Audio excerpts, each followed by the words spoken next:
আসসালামু আলাইকুম everyone. Thank you so much for joining us today. আপনাদের সবাইকে স্বাগতম আমাদের আজকের ইন্টারঅ্যাক্টিভ কেয়ারস এর ওয়েবিনারে। We apologize for the delay. আমাদের আজকের ওয়েবিনারে আমরা নিয়ে এসেছি ফ্লাটার দিয়ে স্কেলেবল অ্যাপ বানানোর স্ট্র্যাটেজি নিয়ে free webinar. I hope I am being audible. আচ্ছা, আপনি কি ঠিক এমন কোনো অ্যাপ বানাতে চান যেটাতে যেই অ্যাপে লাখ লাখ ইউজার একসাথে ব্যবহার করলেও পারফরমেন্স হ্যাম্পার হবে না? আমাদের বেশিরভাগ ফ্লাটার ডেভেলপার না এমন কিছু মিস্টেক করে ফেলে যে আপনার অ্যাপের ইউজার এক্সপেরিয়েন্সটাকে একটু খারাপ করে ফেলে। তাই কিভাবে সেই কমন মিস্টেক গুলো অ্যাভয়েড করতে পারবেন এবং তার সলিউশন কিভাবে পাবো তাই নিয়ে আজকে ওয়েবিনার দেওয়া হয়েছে। আজকের ওয়েবিনারে আমরা ডিসকাস করব কিভাবে আমরা scalable architecture foundation, clean code এবং modular design, state management, performance and optimization tips, Firebase ও backend integration, real life case study. এবং আমাদের সাথে আজকে আমাদের ইনস্ট্রাক্টর হিসেবে আছেন Naimul Hasan sir, who is kindly working as a senior Flutter developer for ইডিটা। Thank you so much sir আমাদের সাথে যুক্ত হওয়ার জন্য। আমি স্টার্টিং ফ্লোর দেওয়ার আগে একটু যদি আমাদের লার্নার্সদের উদ্দেশ্যে বলি, কাইন্ডলি আপনারা ভিডিও এবং অডিওটা অন করবেন না আমাদের ওয়েবিনার চলাকালীন সময়। আপনাদের জন্য চ্যাট বক্সটা ওপেন আছে। আপনাদের কোনো কোয়েশ্চেন থাকলে আপনারা চ্যাট বক্সে দিবেন এবং আমরা চ্যাট বক্স থেকে কোয়েশ্চেন গুলো পিক করব। আমি আর সময় না নিয়ে আমি এখন নাইমুল স্যারকে ফ্লোর দিয়ে দিচ্ছি। Sir, over to you. Thank you again. Thank you. আচ্ছা, আমি আমার স্ক্রিনটা শেয়ার করি। আই হোপ আমার কথা শোনা যাচ্ছে। আর যদি শোনা না যায় একটু কমেন্ট করে জানান যে আমি অডিয়েবল কিনা। ওকে, আমি জি, আমার আমার সাইড থেকে শোনা যাচ্ছে। আপনাদের কোনো যদি সমস্যা হয়ে থাকে তাহলে কাইন্ডলি জানান। ওকে ওকে আজকে আমাদের আলোচনার টপিক হচ্ছে developing scalable apps with Flutter. তো আপনারা যেহেতু ওয়েবিনারটাতে জয়েন করছেন, আই হোপ ফ্লাটার নিয়ে আপনারা কাজ করতেছেন, অথবা কিছু হইলেও ফ্লাটার সম্পর্কে আপনারা জানেন এটা দিয়ে কি করে, বা অনেকে হয়তো প্রফেশনালিও কাজ করতেছেন ফ্লাটার নিয়ে। তো আমাকে একটু কমেন্ট বক্সে, চ্যাট বক্সে আপনারা কমেন্ট করে জানান যে আপনারা ফ্লাটার নিয়ে কাজ করতেছেন কিনা, আর যদি কাজ করেন কতদিন হলো কাজ করতেছেন, আর যদি না করেন ইন্টারেস্টেড থাকেন তাহলে সেই ব্যাপারটাও জানান। তাহলে আমরা আমাদের ওয়েবিনারটা একটু টিউন করতে পারবো। বা যদি আমরা খুব বেশি এক্সপার্ট থাকি, এখানে আমাদের এক্সপার্টের পরিমাণ অনেক বেশি হয় যারা ফ্ল্যাটার নিয়ে অলরেডি কাজ করতেছেন, আমরা আমাদের ওয়েবিনারের ধরনটা একটু চেঞ্জ করলাম, আমরা একটু অ্যাডভান্স আলোচনায় যাব। আর যদি আমরা দেখি আমরা মোটামুটি সবাই বিগিনার, তাহলে আমরা একটু বিগিনার ফ্রেন্ডলি করে আলোচনা করবো, আমরা ফ্লেক্সিবল থাকবো ওয়েবিনার জুড়ে। ওকে,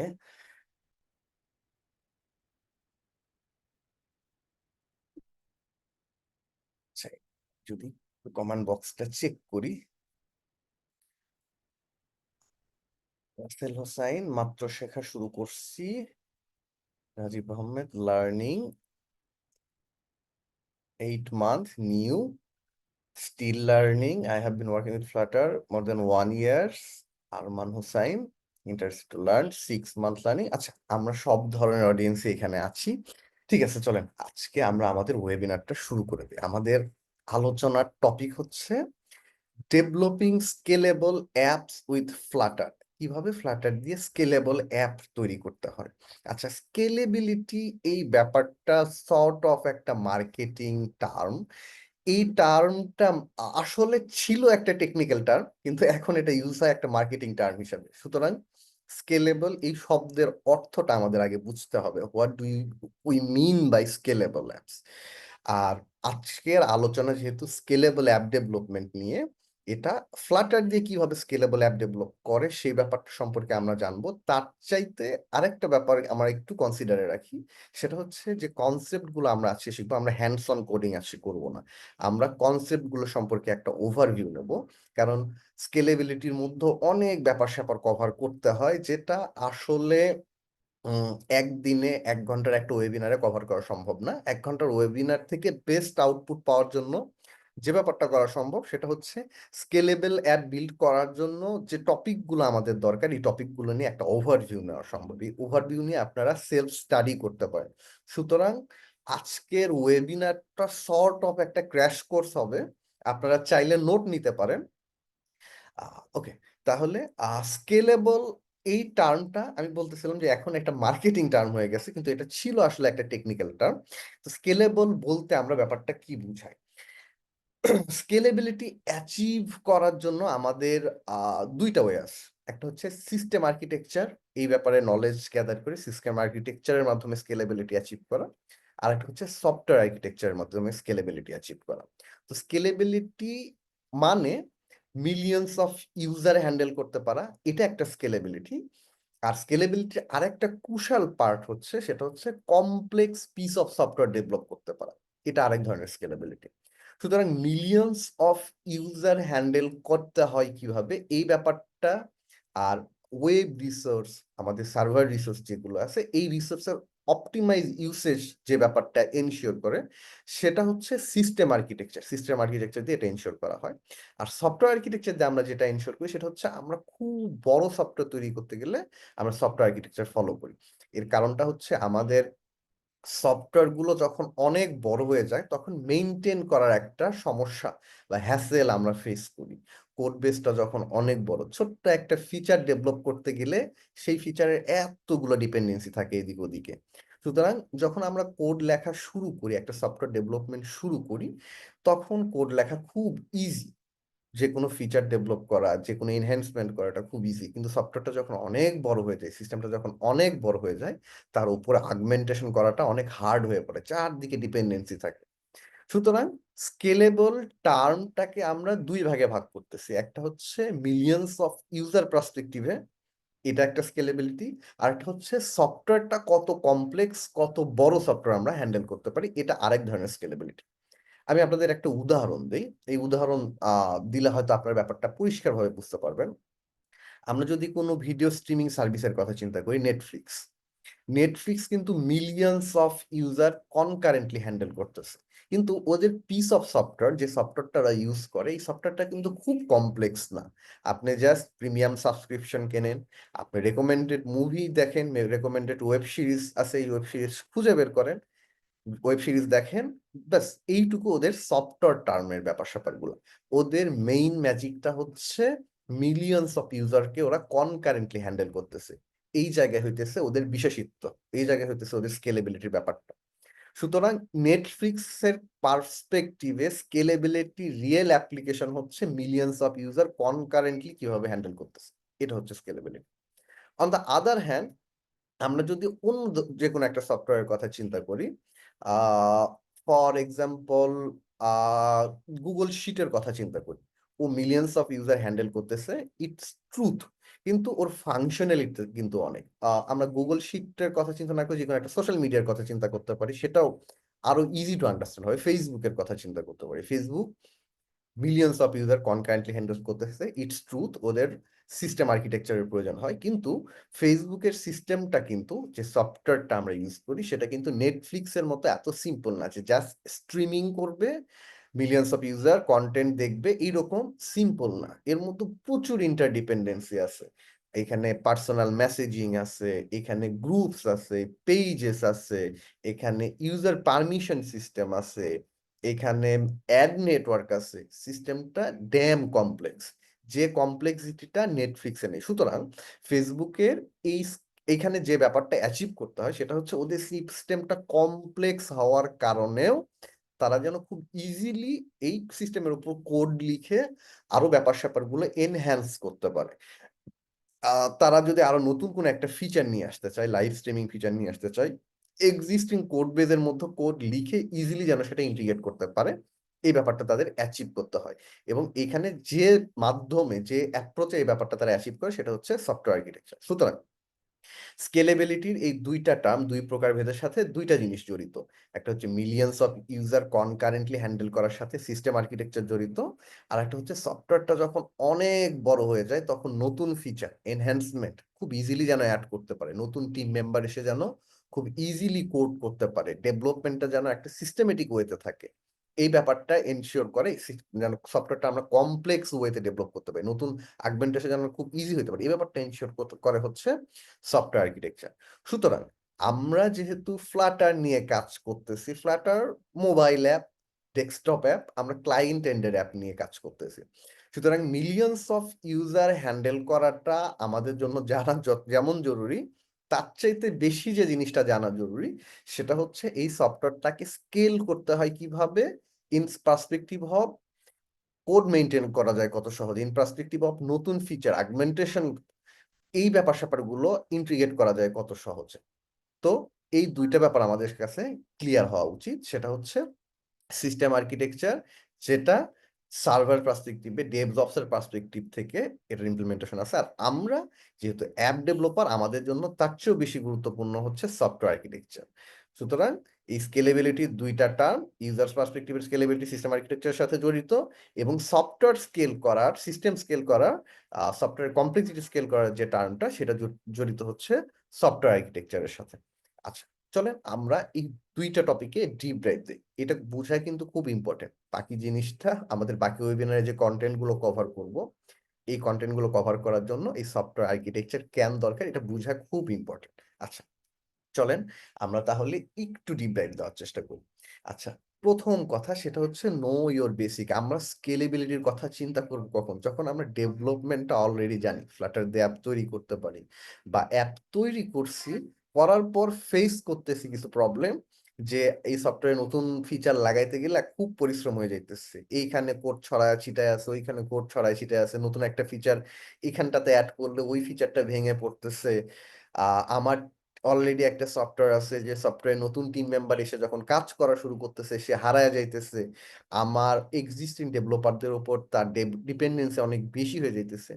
এই প্রবলেমগুলা ফেস করবো আমরা তখনই যখন হইতেছে আমরা অলরেডি ফ্লাটার দিয়ে অ্যাপ্লিকেশন বানাইতে পারি, অথবা বানিয়েছি, বানানোর পর এই প্রবলেমগুলো ফেস করছি, তারপরে না আমরা স্কেলেবিলিটির কথা চিন্তা করবো।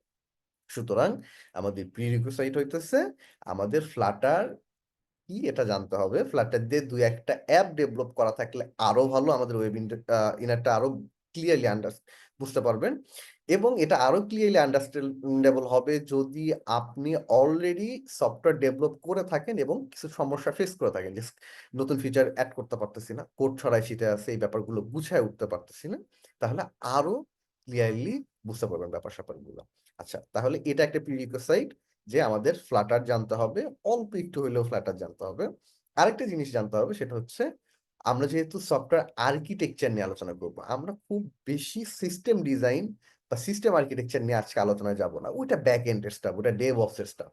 আর আমরা ফ্লাটার ডেভেলপার, অ্যাপ ডেভেলপার, আমাদের জন্য সফটওয়্যার আর্কিটেকচারটা ইম্পর্টেন্ট। সুতরাং আমরা ডিপ ডাইভ করবো সফটওয়্যার আর্কিটেকচারের মধ্যে। আর সফটওয়্যার আর্কিটেকচারের বিল্ডিং ব্লক হচ্ছে অবজেক্ট ওরিয়েন্টেড প্রোগ্রামিং। এখন ফাংশনাল প্রোগ্রামিং খুব পপুলার হয়েছে, কিন্তু পিওরলি ফাংশনাল প্রোগ্রামিং দিয়ে অ্যাপ তৈরি করার কনভেনশন ইন্ডাস্ট্রিতে খুব বেশি দিন ধরে ওয়েল এস্টাবলিশ না। যেটা ওয়েল এস্টাবলিশ সেটা হচ্ছে অবজেক্ট ওরিয়েন্টেড প্রোগ্রামিং দিয়ে সফটওয়্যার আর্কিটেকচার বা সিস্টেম আর্কিটেকচার, যেটা আমরা বলি, সফটওয়্যার আর্কিটেকচার ইমপ্লিমেন্ট করাটা। সুতরাং অবজেক্ট ওরিয়েন্টেড প্রোগ্রামিং এর বেসিকটা আমাদের জানতে হবে। অবজেক্ট ওরিয়েন্টেড প্রোগ্রামিং খুব ডিপ একটা ব্যাপার, যেটা এক্সপ্লোর করতে গেলে আপনি এটা তলিয়ে বা শিখে শেষ করতে পারবেন না। সুতরাং এই ডিপ জানাটা আমরা এক্সপেক্ট করতেছি না, বেসিকটা জানলেই হবে। আর আরেকটা জিনিস জানা থাকলে খুব সুবিধা হবে, সেটা হচ্ছে যদি ছোটখাটো কিছু ডিজাইন প্যাটার্ন জানেন, এটা অপশনাল, এটা জানলে হবে না জানলে হবে।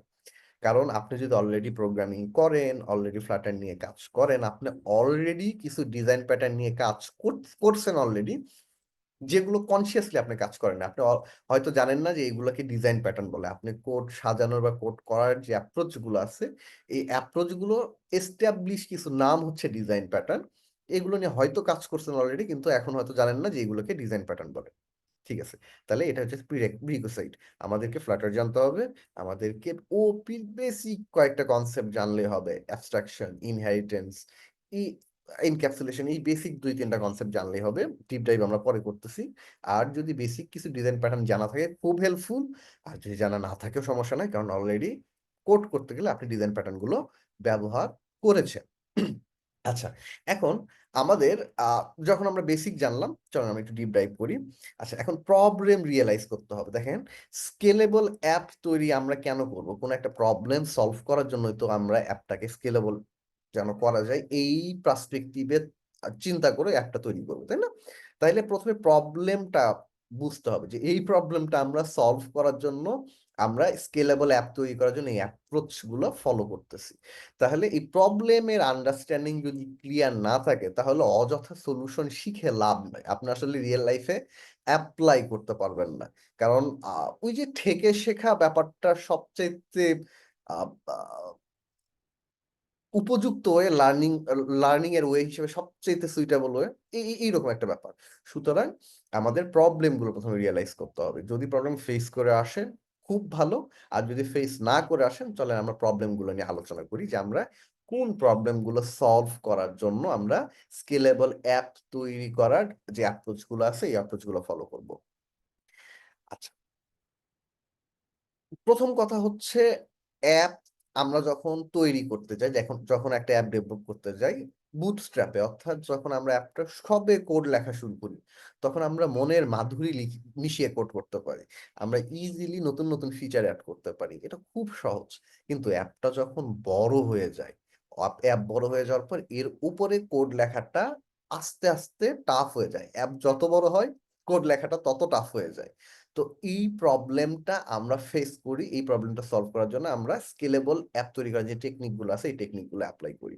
এখানে যারা আসলে প্রজেক্ট ম্যানেজমেন্ট নিয়ে কাজ করেন তাদের কাছে খুব পরিচিত একটা টার্ম হচ্ছে সিপিএল। সিপিএল মানে হচ্ছে কস্ট পার লাইন। প্রত্যেক লাইন কোড লেখার জন্য একটা প্রজেক্টে, একটা প্রোডাক্টে প্রত্যেক লাইন কোড লেখার জন্য ডেভেলপারদের পেছনে আমার কয় টাকা খরচ হইতেছে এইভাবে তারা হিসাব করে প্রোডাক্টের ডেভেলপমেন্ট কস্ট। সুতরাং আমরা যখন দেখেন এখানে একটা ব্যাপার খেয়াল করা গেছে, সেটা হচ্ছে উম আমরা যখন অ্যাপ তৈরি করা শুরু করি শুরুতে সিপিএলটা অনেক কম থাকে। প্রত্যেক লাইন কোডের জন্য ডেভেলপারদের অনেক প্রত্যেক লাইন কোডের জন্য আমাদের প্রোডাক্ট ডেভেলপমেন্টে অনেক কম খরচ হয়। তার মানে কি? তার মানে আমরা যারা ডেভেলপার আছি তা তো অ্যাপের শুরুতে অনেক কোড করে ফেলতে পারি। কিন্তু যখন অ্যাপটা গ্রো করে, অ্যাপের কমপ্লেক্সিটি যত বাড়তে থাকে তখন সিপিএল বা কস্ট পার লাইনটা বেড়ে যায়। অর্থাৎ এক লাইন কোড করতে গেলে আমার চারদিকে খেয়াল করতে হয় যে এই ফিচার বিল্ড করতে যাইতেছে ওই ফিচার ভেঙে পড়তেছে কিনা, যে ডিপেন্ডেন্সি গুলো আছে এই ডিপেন্ডেন্সি গুলো স্যাটিসফাই করে তারপর কোড লিখতে হয়। প্রজেক্টের কমপ্লেক্সিটি যত বাড়ে কস্ট পার লাইন তত বেড়ে যায়। তো স্কেলেবল অ্যাপ তৈরি করার যে অ্যাপ্রোচটা আমরা ফলো করি তার আরেকটা উদ্দেশ্য হচ্ছে কস্ট পার লাইনটা কমানো। অর্থাৎ শুরুতে অ্যাপ্লিকেশন ডেভেলপমেন্ট কস্ট অনেক কম থাকবে, অ্যাপ ডেভেলপমেন্ট কস্ট অনেক কম থাকবে, এটা খুবই স্বাভাবিক। কিন্তু 2 বছর 3 বছর 4 বছর 5 বছর পর যখন ওই একই অ্যাপে কোড করা কন্টিনিউ রাখবো আমরা, তখন কস্ট পার লাইনটা অনেক বেড়ে যায়। সুতরাং স্কেলেবল অ্যাপ তৈরি করার অ্যাপ্রোচ আমরা ফলো করি যেন 3 4 5 বছর পরেও যখন আমরা ওই কোডের উপরে এনহ্যান্সমেন্ট করতে পারবো আমরা যেন খুব ইজিলি কোড করতে পারি, খুব ইজিলি অনেক কোড করতে পারি, খুব দ্রুত ফিচারগুলো ইন্টিগ্রেট করতে পারি, যাতে করে কস্ট পার লাইনটা প্রজেক্ট যত বড় হইতেছে তার সাথে পাল্লা দিয়ে বেড়ে না যায়। এটা একটা উদ্দেশ্য। আর একটা উদ্দেশ্য হচ্ছে টিম ওয়ার্ক। আমাদের অ্যাপের মধ্যে যখন আমরা অগোছালো কোড করি তখন নতুন টিম মেম্বার এসে যখন কাজ করা শুরু করে সবকিছু তার মাথার উপরে দিয়ে চলে যায়, কোনো স্ট্রাকচার থাকে না, তার ডিপেন্ডেন্সি থাকে। আমাদের এক্সিস্টিং ডেভেলপারদের সাথে প্রতিনিয়ত কনসিস্টেন্ট কমিউনিকেশনের মাধ্যমে প্রত্যেকটা ফিচারে কাজ করতে হয়। তো এই ডিপেন্ডেন্সিটা যেন কম থাকে, অর্থাৎ যে কেউ আমাদের টিমে জয়েন করে যেন ইনস্ট্যান্ট কোড শুরু করতে পারে, সে যেন আমাদের নেমিং কনভেনশন, আমাদের আর্কিটেকচার, আমাদের ফোল্ডার প্যাটার্ন দেখে বুঝতে পারে যে কিভাবে কি সাজানো আছে। এইটা স্কেলেবল অ্যাপ তৈরি আর একটা উদ্দেশ্য। তাহলে এখানে আমরা দুইটা উদ্দেশ্য ক্লিয়ার হইলাম। সেটা হচ্ছে প্রজেক্ট যখন গ্রো করে তখন কোড লেখা হার্ড হয়ে যায়, সুতরাং প্রজেক্টের কস্ট বেড়ে যায়, এটা একটা জিনিস। দ্বিতীয়টা হচ্ছে আমাদের টিমে যখন নতুন টিম মেম্বাররা কাজ করেন, নতুন টিম মেম্বাররা কাজ করা শুরু করলে তারা কোড বুঝে উঠতে পারে না, সুতরাং ইজি টু আন্ডারস্ট্যান্ড এই ব্যাপারটা আমরা ক্লিয়ার রাখতে চাই। তাহলে এই দুইটা প্রবলেম স্টেটমেন্টকে আমরা সলভ করার জন্য স্কেলেবল অ্যাপ তৈরি করার যে টেকনিক গুলো আছে এই টেকনিক গুলো ফলো করব। আচ্ছা, ঠিক আছে।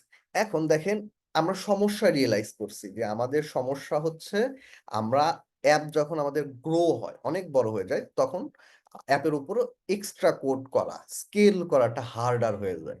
আর আরেকটা সমস্যা হচ্ছে আমাদের কোড আন্ডারস্ট্যান্ডেবল থাকে না, আমাদের কোড কমপ্লেক্স হয়ে যায়, এটা আর একটা সমস্যা। তাহলে এই সমস্যার সমাধানের জন্য আমরা কি অ্যাপ্রোচ ফলো করতে পারি?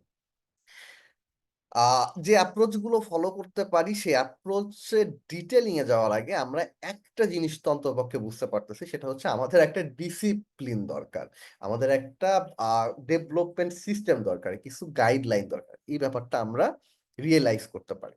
আচ্ছা, এখন গাইডলাইন গুলো সিস্টেম গুলো যেরকমই হোক সে ব্যাপারটা আমরা এক্সপ্লোর করতেছি এরপরে, কিন্তু এটা যে নেসেসারি, এটা যে দরকার এই ব্যাপারটা আমাদের কাছে ক্লিয়ার হওয়া দরকার। ওকে। আচ্ছা, আপনারা আমাদের ওয়েবিনার চলাকালীন সময়ে আমি যে ব্যাপার-স্যাপারগুলো নিয়ে আলোচনা করতেছি, এই ব্যাপার-স্যাপারগুলো সম্পর্কে যদি কোনো প্রশ্ন থাকে আপনারা কমেন্ট বক্সে প্রশ্নগুলো করতে পারেন। আমি মিনহোয়াইল এই প্রশ্নগুলোর আনসার দিয়ে দেওয়ার চেষ্টা করব। আচ্ছা, ঠিক আছে। এখন দেখেন, আমরা বুঝলাম যে আমাদের স্কেলেবল অ্যাপ তৈরি করার জন্য একটা ডিসিপ্লিন দরকার, একটা সিস্টেম দরকার। এখন এই ডিসিপ্লিন বা সিস্টেমগুলো আমরা পাবো কোথায়? আমাদেরকে হুইলটা রিইনভেন্ট করার কোনো দরকার নাই। চাকা অলরেডি আবিষ্কার হইছে। মানুষজন চাকা ব্যবহার করে আসতেছে। আমাদের গাড়ি তৈরি করার জন্য এই চাকাটা আবার আবিষ্কার করার দরকার নাই। আ আ এটা হইতেছে রিইনভেন্টিং দ্য হুইল।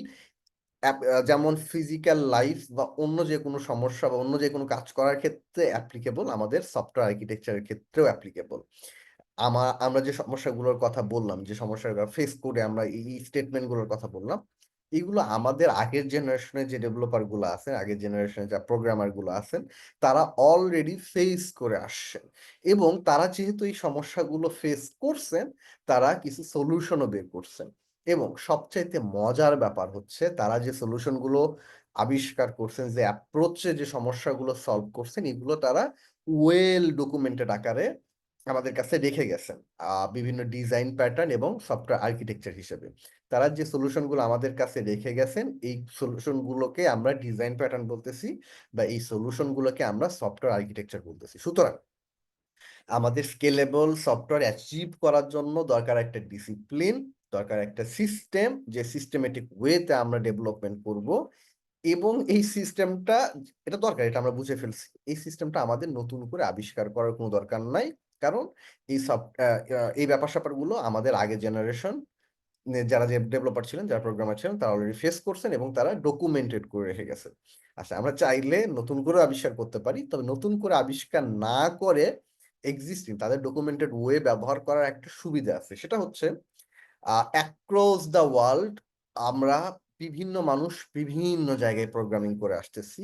আমাদের সবার সাথে সবার কমিউনিকেশন রাখা সম্ভব না। সুতরাং আপনি যদি কোনো একটা সিস্টেম ডেভেলপ করেন, আপনি যদি কোনো একটা ডিসিপ্লিন ডেভেলপ করেন, সেই ডিসিপ্লিনে আপনার নতুন টিম মেম্বাররা এসে যখন কাজ করা শুরু করবে, তাদেরকে নতুন করে আপনার ডিসিপ্লিনটা শিখে নিতে হবে, তাই না? কিন্তু আ আমাদের আ সফটওয়্যার ইন্ডাস্ট্রির গুরু যারা ছিলেন, যারা পথপ্রদর্শক ছিলেন, তারা যে ডিজাইন প্যাটার্ন গুলো লিখে রেখে গেছে, তারা যে সফটওয়্যার আর্কিটেকচার গুলো লিখে রেখে গেছে, আমরা যদি এগুলো এপ্লাই করে কাজ করি, এই আন্ডারস্ট্যান্ডিংটা ইউনিভার্সাল। অর্থাৎ আমি আমার মতো করে সফটওয়্যার ডেভেলপমেন্ট শিখছি, আমিও যে ডিজাইন প্যাটার্ন গুলো শিখতেছি, যে আর্কিটেকচার গুলো শিখতেছি, আরেকটা ডেভেলপার যে হয়তো অন্য জায়গায়, পৃথিবীর অন্য কোনায় বসে কাজ করতেছে, সেও ঠিক একই ডিজাইন প্যাটার্ন এবং একই আর্কিটেকচার গুলো সম্পর্কে নলেজ রাখে। সুতরাং আমি যদি আমার সফটওয়্যার গুলো এই ডিজাইন প্যাটার্ন এবং আর্কিটেকচার অনুযায়ী ডেভেলপ করি, আমি পৃথিবীর যে কোণা থেকে আমার ইঞ্জিনিয়ার হায়ার করে নিয়ে আসি না কেন, সে যেহেতু অলরেডি এগুলোর সাথে ফ্যামিলিয়ার, সুতরাং ইজিলি অ্যাডাপ্ট করতে পারবে। তাতে করে আমাদের কি হইলো? দ্বিতীয় সমস্যাটা সমাধান হলো যে নতুন টিম মেম্বার, নতুন মানুষজন যখন রিক্রুট হচ্ছে আমাদের এক্সিস্টিং কোনো অ্যাপ ডেভেলপমেন্টের ক্ষেত্রে, তাদেরকে হ্যাসেল ফেস করতে হইতেছে না। আমাদের কোডটা অলরেডি মেইনটেনেবল আছে এবং এমন ওয়েতে করা আছে যে ওয়েটা সম্পর্কে তার প্রায়র নলেজ আছে। সুতরাং সে ইজিলি ইনস্ট্যান্টলি কাজ শুরু করতে পারবে। এবং দ্বিতীয় ব্যাপার যেটা, সেটা হচ্ছে এই সফটওয়্যার আর্কিটেকচার ডিজাইন প্যাটার্ন গুলো যেহেতু আমাদের আহ আহ সফটওয়্যার ইন্ডাস্ট্রির গুরুরা ইমপ্লিমেন্ট করে রেখে গেছেন, সুতরাং তারা অবশ্যই যে প্রবলেম গুলো সলভ করার জন্য এগুলো এই ব্যাপার-স্যাপারগুলো ডকুমেন্ট করছেন, এই প্রবলেম গুলো এগুলো ইজিলি বা খুব এফিশিয়েন্টলি সলভ করে। অর্থাৎ মেইনটেনেবিলিটি, কোড মেইনটেইন করা, স্কেলেবিলিটি, সফটওয়্যারটা যেন আমি ইজিলি স্কেল করতে পারি, এই প্রবলেমটাও সলভ হয়ে যাবে আমরা যদি এই ডিজাইন প্যাটার্ন এবং আর্কিটেকচার গুলো এপ্লাই করে কাজ করি। আচ্ছা, এজন্য আমাদের যে কাজ করতে হবে সেটা হচ্ছে এক্সিস্টিং ডিজাইন প্যাটার্ন এবং এক্সিস্টিং সফটওয়্যার আর্কিটেকচার সম্পর্কে জানতে হবে। এই ডিজাইন প্যাটার্ন গুলো সম্পর্কে আপনারা হয়তো অলরেডি জানেন এবং নামও হয়তো শুনেছেন। আমি এই ডিজাইন প্যাটার্ন গুলোর ওভারভিউ দেব এবং এই ডিজাইন প্যাটার্ন গুলো এপ্লাই করতে গেলে আমাদের কমন কিছু কম্পোনেন্ট লাগে। কমন কিছু টুলিং লাগে, কিছু টুল লাগে। এই কমন কম্পোনেন্ট এবং কমন টুলিং গুলো নিয়ে আমরা আলোচনা করব। সবচেয়ে পপুলার যে ডিজাইন প্যাটার্ন গুলো আমাদের হাতে আছে, আমরা যেগুলো জানি সেটা হচ্ছে এমভিসি। এমভিসির নাম সবাই শুনেছেন। এমভিভিএম, এমভিভিএম এর নামও মোটামুটি সবাই শুনেছেন। এমভিসি, এমভিভিএন আর এমভিপি। এই তিনটার নাম আমরা অলরেডি শুনেছি। তার কারণটা হচ্ছে এই তিনটা ছোট অ্যাপ্লিকেশন ডেভেলপ করার জন্য খুবই পপুলার। এবং তারপরে আরেকটা ব্যাপার যেটা আছে সেটা হচ্ছে আমাদের অ্যাডভান্স কিছু ডিজাইন প্যাটার্ন আছে, যেমন ক্লিন আর্কিটেকচার। ক্লিন আর্কিটেকচার একটা ডিজাইন প্যাটার্ন, আমরা এই ডিজাইন প্যাটার্ন গুলোর মধ্যে ডিপ ডাইভ করব। আচ্ছা, আমি ছোট্ট করে একটু ওভারভিউ দিয়ে দিই। এগুলো যেহেতু অলরেডি ডকুমেন্টেড ওয়ে, সুতরাং আমি ছোট্ট করে একটা ওভারভিউ দিয়ে দিই যে কোন ডিজাইন প্যাটার্ন কি কি কাজে লাগে, কোন ধরনের অ্যাপ্লিকেশন তৈরি করতে গেলে আপনি কোন ধরনের কোন ডিজাইন প্যাটার্নটা অ্যাপ্লাই করবেন। ওকে, ডু আই ক্লিয়ার দ্যাট? ওকে, আচ্ছা, তাহলে এমভিসি যে ডিজাইন প্যাটার্ন আছে এটাকে বলা হয় মডেল ভিউ কন্ট্রোলার।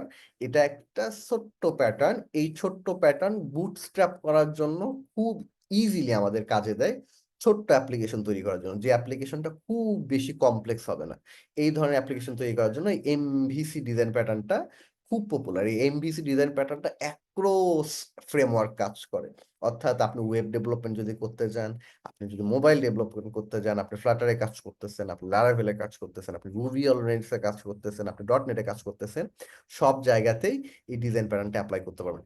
সব ধরনের ডিজাইন প্যাটার্নই মোটামুটি সব জায়গাতেই অ্যাপ্লিকেবল, তবে কিছু কিছু ডিজাইন প্যাটার্ন স্পেশালাইজ কিছু কিছু টাস্কের জন্য।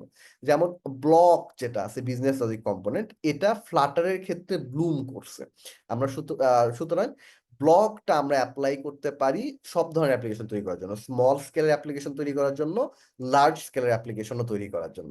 আর এমভিসি, এমভিপি, এমভিবিএম, view model, model view, view model, যে ডিজাইন প্যাটার্নটা আছে, এবং এমভিবি, ভিউ মডেল প্রেজেন্টার, এই তিনটা সাধারণত মিডল টু স্মল ছোট অ্যাপ্লিকেশনগুলো তৈরি করার জন্য ব্যবহার করা হয়ে থাকে। আপনি যখন শিওর হবেন যে আপনার অ্যাপ্লিকেশনটা খুব বেশি বড় হবে না, সেই ক্ষেত্রে আপনি এই এমভিসি, এমভিবিএম এবং এমভিপি এই তিনটা ডিজাইন প্যাটার্ন অ্যাপ্লাই করতে পারেন।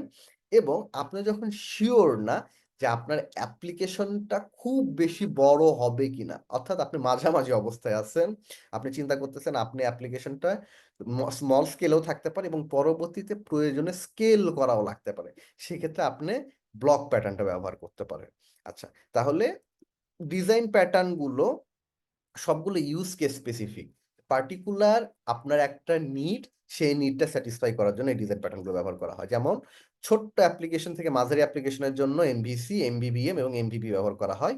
এবং বড় অ্যাপ্লিকেশন, যে সিস্টেমটা বড় হবে কনফার্ম, যে আপনি একটা পজ সফটওয়্যার তৈরি করতেছেন, আপনি একটা কাস্টমার রিলেশনশিপ ম্যানেজমেন্ট সফটওয়্যার তৈরি করতেছেন, এই ধরনের সফটওয়্যার বড় হবে ড্যাম শিওর, সেখানে আপনি অবশ্যই ক্লিন আর্কিটেকচার অ্যাপ্লাই করবেন।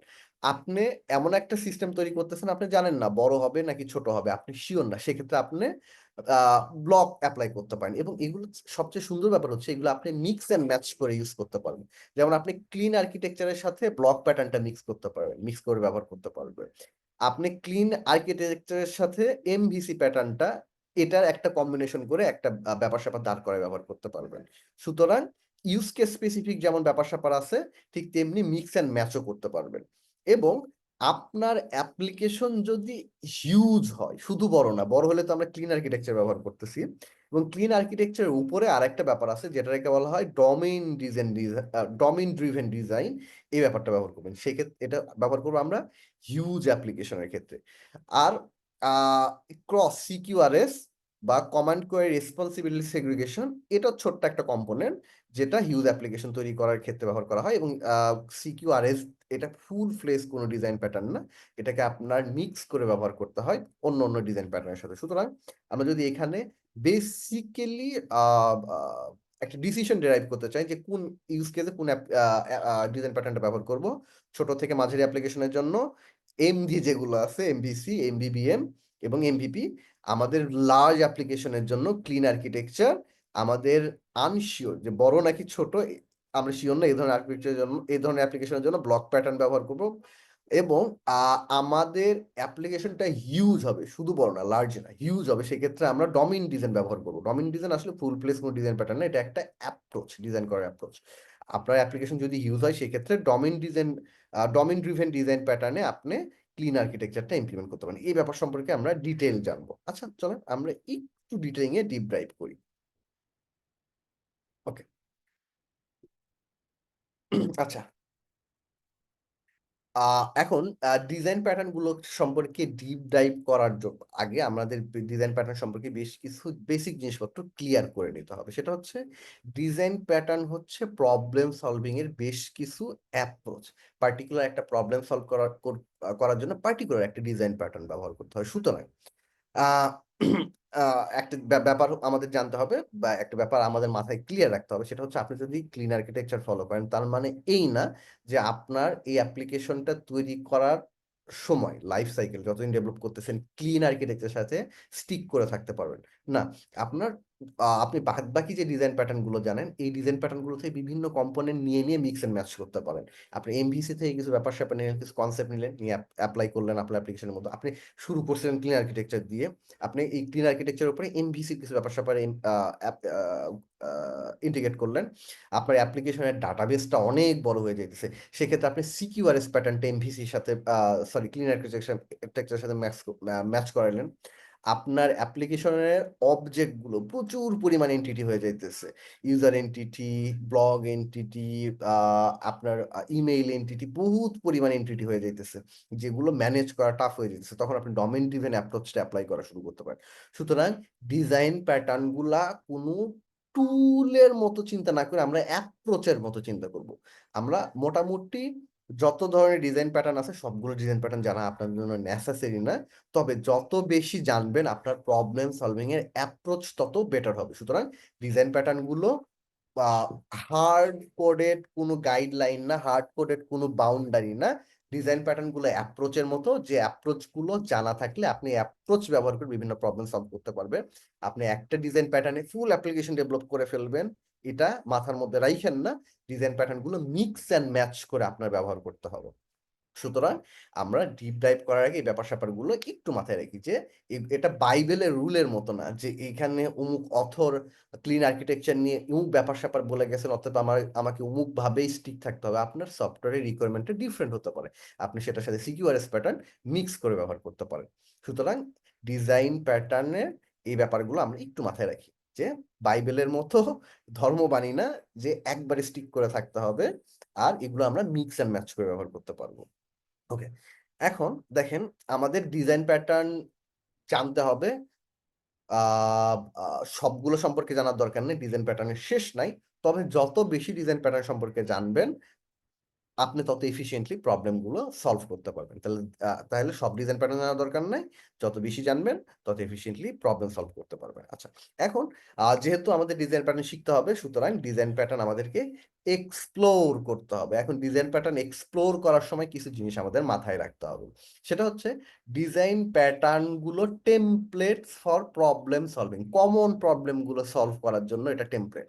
এখন আপনি অ্যাপ্লিকেশন ডেভেলপ করতেছেন, আপনি এমন কোনো প্রবলেমে পড়তেই পারেন যে প্রবলেমটা ইউনিক, এই প্রবলেমটা আগে হয়তো কেউ ফেস করে না, অথবা যে ফেস করছে এই প্রবলেমের সলিউশনের জন্য ঠিক যেভাবে সলভ করতে হয় এই সলিউশনের জন্য আপনাকে কোনো স্পেসিফিক গাইডলাইন দিয়ে যায় না। সেক্ষেত্রে আপনার করতে হবে কি, এক্সিস্টিং যে ডিজাইন প্যাটার্ন গুলো জানেন এই ডিজাইন প্যাটার্ন গুলো জানা থাকলে আপনার নতুন সিনারিওতে, এই নোভেল সিনারিওতে যে অ্যাপ্রোচটা ফলো করতে হবে এই অ্যাপ্রোচটা আপনার মাথার মধ্যে পপ করবে, কারণ আপনি অলরেডি 8-10টা প্রবলেম কেমনে সলভ করে এই প্রবলেম সলভ করার ডকুমেন্টেড ওয়েটা জানেন। আর ডিজাইন প্যাটার্ন গুলো ব্লু প্রিন্টের মতো, এগুলো প্রথমে একটা কথা মেনশন করছি, বাইবেল না যে একেবারে স্ট্রিক্টলি ফলো করতে হবে, এটা ব্লু প্রিন্টের মতো। ওকে, আচ্ছা, ডিজাইন প্যাটার্নের আরেকটা ব্যাপার হচ্ছে সেটা হচ্ছে আপনি ফ্লাটার শিখতে এসে ডিজাইন প্যাটার্ন শিখতেছেন, আপনার হয়তো প্ল্যান থাকতে পারে এর পরবর্তীতে স্ট্যাক সুইচ করে অন্য কিছু শিখবেন। ফ্লাটার দিয়ে অ্যাপ ডেভেলপ করতেছেন, পরবর্তীতে হয়তো নেটিভ অ্যান্ড্রয়েডে সুইচ করবেন, অথবা আপনি যদি স্ট্যাক সুইচ করে ওয়েব ডেভেলপমেন্টেই চলে যান, সেক্ষেত্রে ডিজাইন প্যাটার্ন গুলো ইউনিভার্সাল, অর্থাৎ সব জায়গাতে আপনি এই same design pattern, same problem solving approach গুলো অ্যাপ্লাই করতে পারেন। আর এখানে আরেকটা ব্যাপার আছে, সেটা হচ্ছে আমরা সবাই ডেভেলপার বা প্রোগ্রামার হিসেবে সুপ্রিমলি ট্যালেন্টেড না। সুতরাং ইউনিক সিনারিও গুলো সলিউশন আমাদের মাথার মধ্যে ইউনিকলি আসার সম্ভাবনা খুবই কম। সুতরাং ডিজাইন প্যাটার্ন গুলো সম্পর্কে জানতে হবে, যাতে করে আমরা দেখতে পারি বা বুঝতে পারি যে সফটওয়্যার ইন্ডাস্ট্রির গুরুরা যারা এই বড় বড় প্রবলেম সলভ করে গেছেন তাদের অ্যাপ্রোচটা কেমন ছিল। আর এগুলো সম্পর্কে জানলেই তখন আপনি আপনার অ্যাপ্রোচটা পরবর্তীতে ডেভেলপ করতে পারবেন মিক্স অ্যান্ড ম্যাচ করে। আচ্ছা, এখন আরেকটা জিনিস আপনাদের বলছিলাম, সেটা হচ্ছে ডিজাইন প্যাটার্নের বিল্ডিং ব্লক। সফটওয়্যার আর্কিটেকচারের বিল্ডিং ব্লক হচ্ছে object oriented programming. Object oriented programming দিয়ে আমরা এই ডিজাইন প্যাটার্ন এবং সফটওয়্যার আর্কিটেকচার গুলো ইমপ্লিমেন্ট করতে পারি, এবং এই অবজেক্ট ওরিয়েন্টেড প্রোগ্রামিংটা ডিজাইন প্যাটার্ন ইমপ্লিমেন্ট করার প্রায়র টুল। এই অবজেক্ট ওরিয়েন্টেড প্রোগ্রামিং সম্পর্কে আইডিয়া আপনার যত ক্লিয়ার থাকবে, এই অ্যাপ্রোচ গুলো, ডিজাইন প্যাটার্ন গুলো এবং সফটওয়্যার আর্কিটেকচার গুলো তত ইজিলি আপনি বুঝতে পারবেন।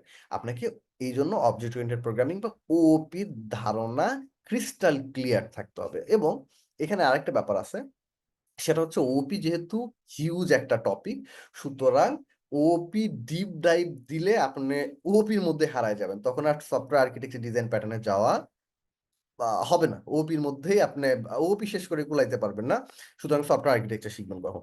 তো অ্যাপ্রোপ্রিয়েট টাইম কখন, আপনি এটা বুঝবেন কিভাবে যে ওপির কতটুকু শেষ করে তারপর আপনি software architecture design pattern study করা শুরু করবেন? আপনি যখন অবজেক্ট ওরিয়েন্টেড প্রোগ্রামিং এর ক্লাসেস সম্পর্কে জানেন, আপনি যখন অবজেক্ট ওরিয়েন্টেড প্রোগ্রামিং এর অবজেক্ট ক্রিয়েশন সম্পর্কে জানেন, ইনহেরিটেন্স, পলিমরফিজম, এনক্যাপসুলেশন, অ্যাবস্ট্রাকশন, এই ব্যাপার স্যাপারগুলো জানেন, যে অর্থাৎ পিলারগুলো, ওপি পিলারগুলো যখন একটু একটু বোঝেন বা মোটামুটি গ্রাস্প করে ফেলছেন, তখন আপনি ডিজাইন প্যাটার্ন এবং সফটওয়্যার আর্কিটেকচারে ডিপ ড্রাইভ দিতে পারবেন। সুতরাং ওপি তে ডিপ ড্রাইভ দিতে গেলে হারায় যাবেন, এটা একটা ওয়ার্নিং। সুতরাং ওপি তে ডিপ ড্রাইভ দেওয়ার দরকার নেই। জাস্ট ক্লাস কেমনে ক্রিয়েট করে, অবজেক্ট কেমনে ক্রিয়েট করে, অবজেক্ট কিভাবে কাজ করে, ইনহেরিটেন্স অ্যাচিভ করে কিভাবে, পলিমরফিজম অ্যাচিভ কিভাবে করে, অ্যাবস্ট্রাকশন কাজ করতেছে কিভাবে, এনক্যাপসুলেশন কাজ করতেছে কিভাবে, এই মেনশন করা টপিকের বাইরে আর কিচ্ছু জানা লাগবে না। এইটুকু শিখে নিয়ে তারপরে আপনার প্রাইমারি দায়িত্ব হচ্ছে সফটওয়্যার আর্কিটেকচার এবং ডিজাইন প্যাটার্ন গুলোতে ডিপ ডাইভ করা। আপনি যখন এই বেসিক গুলো শিখে সফটওয়্যার আর্কিটেকচার ডিপ ডাইভ করবেন, তখন ওই যে বললাম না, ওপি শিখে শেষ করার মতো কোনো ব্যাপার স্যাপার না। ওপি শিখতে গেলে আপনি হারায় যাবেন। আপনি যখন এই বেসিক গুলো শিখে ডিজাইন প্যাটার্ন শিখতে যাবেন, সফটওয়্যার আর্কিটেকচার শিখতে যাবেন, তখন দেখবেন যে ওপির ওই যে অশেখা, না শেখা ব্যাপারগুলো ছিল, এই ব্যাপারগুলো ধীরে ধীরে ক্লিয়ার হয়ে যাচ্ছে। আচ্ছা, এবং মাঝখানে আমি একটু ইন্টারাপ্ট করি, সেটা হচ্ছে আমাদের ইন্টারেক্টিভ কেয়ারকে অসংখ্য ধন্যবাদ যে আমাকে একটা সুযোগ করে দিয়েছেন আপনাদের সাথে ইন্টারাক্ট করার জন্য, একটা ওয়েবিনার নিয়ে আসার জন্য।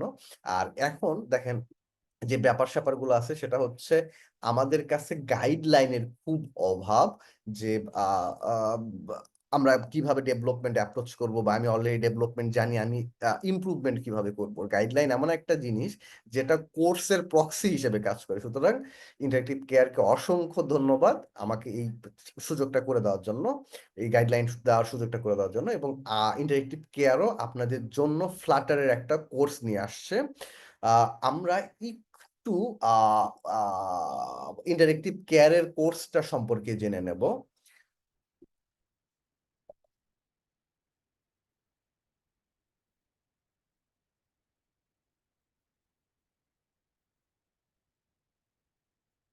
আমরা ইন্টারেক্টিভ কেয়ারের কোর্স সম্পর্কে জেনে নেব। আচ্ছা, ঠিক আছে। কোর্সের ডিটেল আপনাদের কাছে প্রেজেন্ট করা হবে। মিনহোয়াইল আমরা আমাদের আলোচনাটা আর একটু আগায় নিয়ে আসেন। তাহলে আমরা এতক্ষণ যেটা শিখলাম সেটা হচ্ছে অবজেক্ট ওরিয়েন্টেড প্রোগ্রামিং শিখতে গেলে, আহ, দুঃখিত, সফটওয়্যার আর্কিটেকচার এবং ডিজাইন প্যাটার্ন শিখতে গেলে আপনাদেরকে অবশ্যই অবশ্যই অবজেক্ট ওরিয়েন্টেড প্রোগ্রামিং শিখতে হবে। এবং অবজেক্ট ওরিয়েন্টেড প্রোগ্রামিং এ আপনাকে ডিপ ড্রাইভ দিতে হবে না। অবজেক্ট ওরিয়েন্টেড প্রোগ্রামিং এর এই বেসিক টপিকগুলো শিখতে হবে। এই যে আমি আপনাদের শুরুতে বলেছিলাম যে আপনারা কিছু ব্যাপার স্যাপার নোট নিতে পারেন আজকের ওয়েবিনার থেকে, যে ব্যাপার স্যাপারগুলো সম্পর্কে আপনারা স্টাডি করতে পারবেন। আহ আহ সেই নোটটা আপনারা এখানে নিতে পারেন, যে ওপির কোন টপিকগুলো শিখবেন: classes, object, inheritance, polymorphism, encapsulation, এবং এখানে একটা জিনিস আমরা মিস করছি, সেটা হচ্ছে অ্যাবস্ট্রাকশন। এই স্যাপারগুলো শিখে তারপর আমরা ডিজাইন প্যাটার্ন এবং সফটওয়্যার আর্কিটেকচার সম্পর্কে ডিপ ডাইভ দিতে পারবো। আচ্ছা, ঠিক আছে। আমি একটু আপনাদেরকে হ্যান্ড ওভার করতেছি, আপনারা ইন্টারেক্টিভ কেয়ারের কোর্সটা সম্পর্কে একটু জেনে নেন। থ্যাংক ইউ সো মাচ ভাইয়া আমাদেরকে ফ্লোর দেওয়ার জন্য। আমি এখন রিয়ান ভাইয়াকে রিকোয়েস্ট করবো আমাদের ক্যারিয়ার পাথটা নিয়ে একটু বলার জন্য।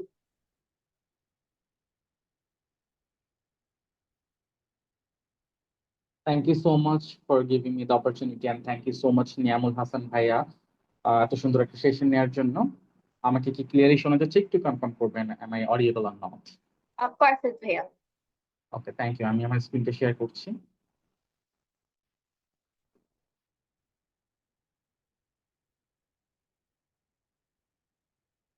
ওকে, আপনারা যারা প্লাটার অ্যাপ ডেভেলপমেন্ট নিয়ে ভাবছেন তাদের জন্য ইন্টারঅ্যাক্টিভ কেয়ারস বরাবরের মতো এবার নিয়ে এসেছে platter app development career path batch 3। এবং এই ব্যাচে রাব্বিল হাসান ভাইয়া ছিলেন, যিনি গত ব্যাচে ছিলেন না। এবং রাব্বিল ভাইয়াকে আমরা চিনি না এমন ডেভেলপার পাওয়া কিন্তু খুব কঠিন। এবং যারা আমরা শিখছি তারাও কিন্তু রাব্বিল ভাইয়াকে চিনি, যিনি founder and CEO learn with রাব্বিলের। যাই হোক, আমরা হচ্ছে একটু বোঝার চেষ্টা করি যে অ্যাপ ডেভেলপার হওয়ার প্রসেসটা কিরকম হতে যাচ্ছে and actually what is our goal. So আমাদের গোলটা হচ্ছে আপনাদেরকে industry standard job ready app developer তৈরি করা। আমরা এটা আসলে কেন বলছি এবং কেন এবং কিভাবে লার্নিং আমাদের থ্রুতে আপনি পাচ্ছেন এবং লার্নিং এক্সপিরিয়েন্সের থ্রুতে কিভাবে এটা 100% হচ্ছে, যাতে করে আপনি একজন জব রেডি অ্যাপ ডেভেলপার হয়ে উঠবেন। তো আমরা সবাই ফ্লাটার অ্যাপ ডেভেলপমেন্ট সম্পর্কে অনেকটা জেনে গেছি এবং যথেষ্ট জনপ্রিয়তা কিন্তু ইতিমধ্যে ফ্লাটার অ্যাপ ডেভেলপমেন্টটা অর্জন করেছে অ্যাজ কম্পেয়ার টু। আমরা যদি জাভার কথা বলি তো সেক্ষেত্রে দেখা যাচ্ছে যে জাভা দিয়ে আমরা শুধু অ্যান্ড্রয়েডে ডেভেলপ করতে পারছি। দেন সুইফটের থ্রুতে আমরা শুধুমাত্র আইওএস এ ডেভেলপ করতে পারছি, বাট আমরা ফ্লাটার অ্যাপ ডেভেলপমেন্টের থ্রুতে কিন্তু আমরা একই কোড বেস ইউজ করে অ্যান্ড্রয়েড এবং আইওএস কিংবা ডেস্কটপ বা যে কোনো ডিভাইসের ক্ষেত্রে কিন্তু আমরা কিন্তু একই কোড বেস ইউজ করে অ্যাপ তৈরি করতে পারছি। সো এই রিজনে কিন্তু একটা কোম্পানি অবভিয়াসলি চাইবে যে তাদের কস্ট কাটিং করতে। হ্যাঁ, তো সেই ক্ষেত্রে কিন্তু আপনি যদি ফ্লাটার অ্যাপ ডেভেলপমেন্টটা শিখে নেন তো এই কোম্পানি অবভিয়াসলি তার নিজের অ্যাপ ডেভেলপমেন্ট বা মডিফাই এর জন্য আলাদা আলাদা ডেভেলপার হায়ার না করে কিন্তু কোম্পানি চাইবে যে আপনি হচ্ছে তার হয়ে কাজ করেন এবং সমস্ত ডিভাইসের জন্য যেন একজন এমপ্লয়ি যেন কোম্পানিতে থাকুক বা একজনকে পে করলেই যাতে ব্যাপারটা হয়ে যায়। তো সেই জায়গাতে কিন্তু ফ্লাটারটা এই কারণে এত বেশি জনপ্রিয়তা অর্জন করেছে। সো আমাদের ফ্লাটার অ্যাপ ডেভেলপমেন্টের যে ক্যারিয়ার পাথ, এখানে আমরা over 300+ pre recorded video provide করে থাকি এবং 50টিরও বেশি লাইভ ক্লাসের থ্রুতে হচ্ছে পুরো জার্নিটা কভার হবে। এবং এখানে যথেষ্ট প্রবলেম সলভিং লাইভ ক্লাস থাকবে। প্রবলেম সলভিং লাইভ ক্লাস বলতে ধরেন 1 সপ্তাহ বা 2 সপ্তাহে আপনারা হচ্ছে বেশ কয়েকটা টপিক বা মডিউল কভার করেছেন এন্ড দেন কিছু স্পেসিফিক বা সিমিলার প্রবলেম যেটা সবার হচ্ছে, সো ওই প্রবলেম গুলোকে নিয়ে হচ্ছে আবারও একটা লাইভ লাইভ ক্লাস হবে যেখানে শুধুমাত্র ওই প্রবলেম গুলোকে সলভ করা হবে। এবং এমন হতে পারে যে একটা প্রবলেম আপনি ফেস করছেন কিন্তু অন্য কেউ ফেস করছে না। সো আপনি যে যখন প্র্যাকটিস করছেন, সো এই প্রবলেমগুলোকে সলিউশনের জন্য আমাদের প্রতিদিনই সাপোর্ট সেশন থাকে। অনেক সময় কোর্স রিলেটেড বা প্রোগ্রামিং রিলেটেড প্রবলেম বাদেও আপনাদের কিছু টেকনিক্যাল ইস্যু থাকতে পারে যে ভিডিও দেখতে পাচ্ছি না, ক্লাসে জয়েন হতে পারছি না। সো এগুলোকে সলিউশন সহ যাবতীয় প্রবলেম সলিউশনের জন্য আমাদের টোটাল 5টা সাপোর্ট সেশন থাকবে, যেটা প্রতিদিনই হবে রবিবার বাদে। এই সাপোর্ট সেশন গুলোতে জয়েন করলে আপনি যখন স্ক্রিন শেয়ার করবেন, ইনস্ট্রাক্টর যিনি থাকবে তিনি আপনার প্রবলেমটাকে আইডেন্টিফাই করে সলভ করে দেবে এবং আপনাদেরকে বলে দেবে যে কোথায় প্রবলেম হয়েছিল। এবং পুরো ক্যারিয়ার পাথে আপনাদের জন্য থাকছে industry standard project. Industry standard project বলতে হচ্ছে আপনারা রিয়েল টাইম অ্যাপ্লিকেশন বিল্ড করবেন।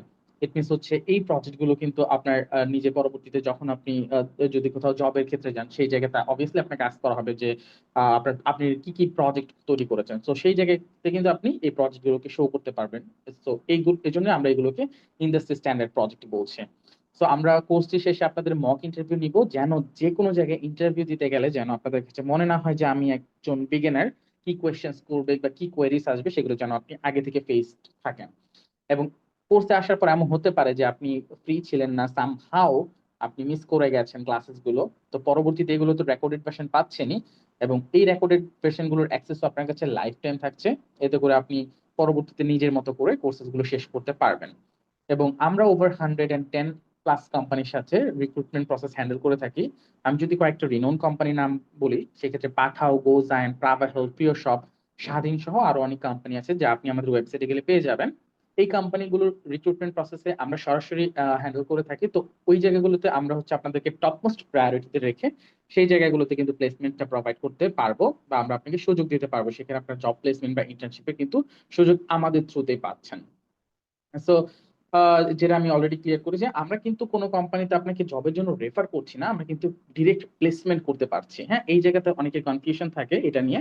সো কেন প্লেসমেন্ট করতে পারছি, ওই কোম্পানিগুলোর যাদের আমাদের সাথে অ্যাফিলিয়েশন আছে তাদের রিক্রুটমেন্ট প্রসেসের দায়িত্ব টোটালি আমাদের কাছে হ্যান্ড ওভার করা। তাদের সিভি সর্টিং থেকে শুরু করে তাদের ইন্টারভিউ থেকে যাবতীয় সবকিছু আমরাই হ্যান্ডেল করে থাকি। সো সেই জায়গাতে আমরা কিন্তু ডিরেক্ট আপনাকে সেই জায়গাগুলোতে প্লেসমেন্ট প্রোভাইড করতে পারবো। সো কোর্সের ফি থাকছে 5,000 টাকা, যেখানে আপনি আপস্কিল 28 এই প্রোমো কোডটা স্ক্রিনে দেখতে পাচ্ছি, এই প্রোমো কোডটা যদি অ্যাপ্লাই করেন সেক্ষেত্রে 28% ডিসকাউন্টে সেটা আপনি অ্যাভেল করতে পারবেন মাত্র 3,600 টাকায়। সো 6 মাস ডিউরেশনের কোর্স 3,600 টাকা, which is really so much cheap. And industry standard project, industry standard mentor, তো সব কিছু মিলিয়ে আমার কাছে মনে হয় একটা অ্যামেজিং ডিসিশন হতে যাচ্ছে আপনারা যদি এই কোর্সটায় আসেন। এবং স্ক্রিনে একটা নাম্বার দেখতে পাচ্ছি, সেটা হচ্ছে আমার নাম্বার। এখানে হোয়াটসঅ্যাপ ওপেন করা আছে, আপনারা যদি এখানে নক করেন তো আমি আপনাদেরকে গাইডলাইন বা ডিসিশনটা নিতে হেল্প করব, বা যদি কোনো প্রবলেম ফেস করেন সেক্ষেত্রেও জানাবেন। অলসো যারা এনরোল করতে চান আমাকে হচ্ছে এনরোলমেন্টটা নেওয়ার পরে যদি আপনাদের স্ক্রিনশটটা শেয়ার করেন, সেক্ষেত্রে হচ্ছে ডেডিকেটেড আমাদের কিছু গ্রুপ আছে যেমন গুগল ক্লাসরুম, ডিসকর্ড। সো এই গ্রুপগুলোর লিঙ্ক কিন্তু আমি হচ্ছে আপনাদেরকে প্রোভাইড করে দিব। এবং আমি আপনাদেরকে আরেকটা ট্রিক্স বলে দিব, যে ট্রিক্সটা অ্যাপ্লাই করলে এডিশনাল 5% ডিসকাউন্ট কিন্তু আপনি পেয়ে যেতে পারেন। ইট মিনস 28%-এর উপরে ডিসকাউন্টটা তখন কিন্তু চলে আসবে আপনার জন্য। তো যারা ফ্লাটার অ্যাপ ডেভেলপমেন্টে আমাদের সাথে জয়েন করতে চান, সো দ্রুত হচ্ছে আমার সাথে যোগাযোগ করেন, আমি ইনশাল্লাহ আপনাদেরকে হেল্প করব। সো আমার সাইড থেকে এতটুকুই ছিল। Thank you so much. ইনশাল্লাহ দেখা হচ্ছে আপনাদের সবার সাথে কোর্সে। আল্লাহ হাফেজ।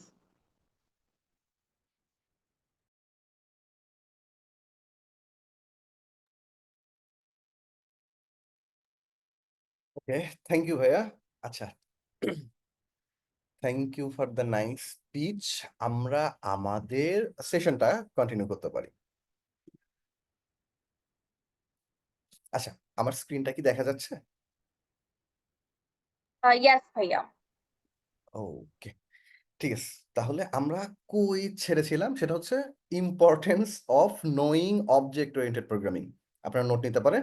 অবজেক্ট ওরিয়েন্টেড প্রোগ্রামিং এর এই বেসিক কম্পোনেন্ট গুলো শিখতে হবে সফটওয়্যার আর্কিটেকচার এবং ডিজাইন প্যাটার্নে ডিপ ড্রাইভ করার জন্য। ক্লাসেস, অবজেক্ট, ক্লাস থেকে অবজেক্ট কিভাবে তৈরি করে, inheritance, OOP through inheritance achieve করে কিভাবে, পলিমরফিজম, পলিমরফিজম অ্যাচিভ করে কিভাবে, এনক্যাপসুলেশন এবং অ্যাবস্ট্রাকশন অ্যাচিভ করে কিভাবে, এই বেসিক শিখে আমরা ওওপিতে ডিপ ডাইভ করতে পারি। এবং এখানে হারায় যেন না, এখানে হারায় না যেতে বলতেছি কারণ ওওপি খুব ডিপ একটা কনসেপ্ট। আমরা ওওপির বাকি জিনিসপত্রগুলো ক্লিয়ার আপ করতে পারবো এই আর্কিটেকচার এবং ডিজাইন প্যাটার্ন গুলো শিখতে শিখতে। ওকে, আচ্ছা, এখন দেখেন আমাদের এক্সিস্টিং যে আর্কিটেকচার গুলো আছে এইগুলো বেশ কয়েকটা ভাগে আমরা ভাগ করতে পারি। মেইনলি দুই ভাগে ভাগ করতে পারি। একটা হচ্ছে এনটিআর আর্কিটেকচার এবং আরেকটা হচ্ছে লেয়ারলেস আর্কিটেকচার বা প্লাগ ইন আর্কিটেকচার।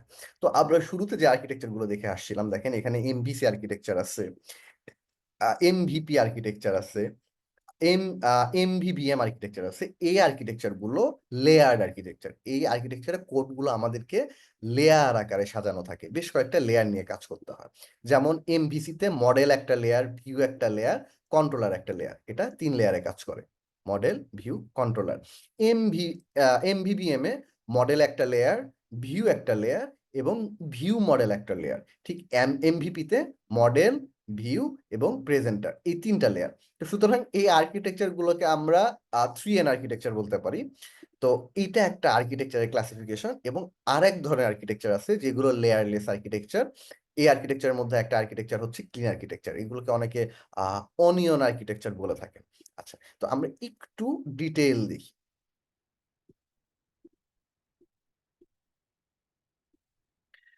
ওকে, আমরা এন লেয়ার আর্কিটেকচার সম্পর্কে কথা বলতেছিলাম। ওই যে এমভিপি, এমভিসি, এমভিভিএম, এই আর্কিটেকচার গুলো এন লেয়ার আর্কিটেকচার।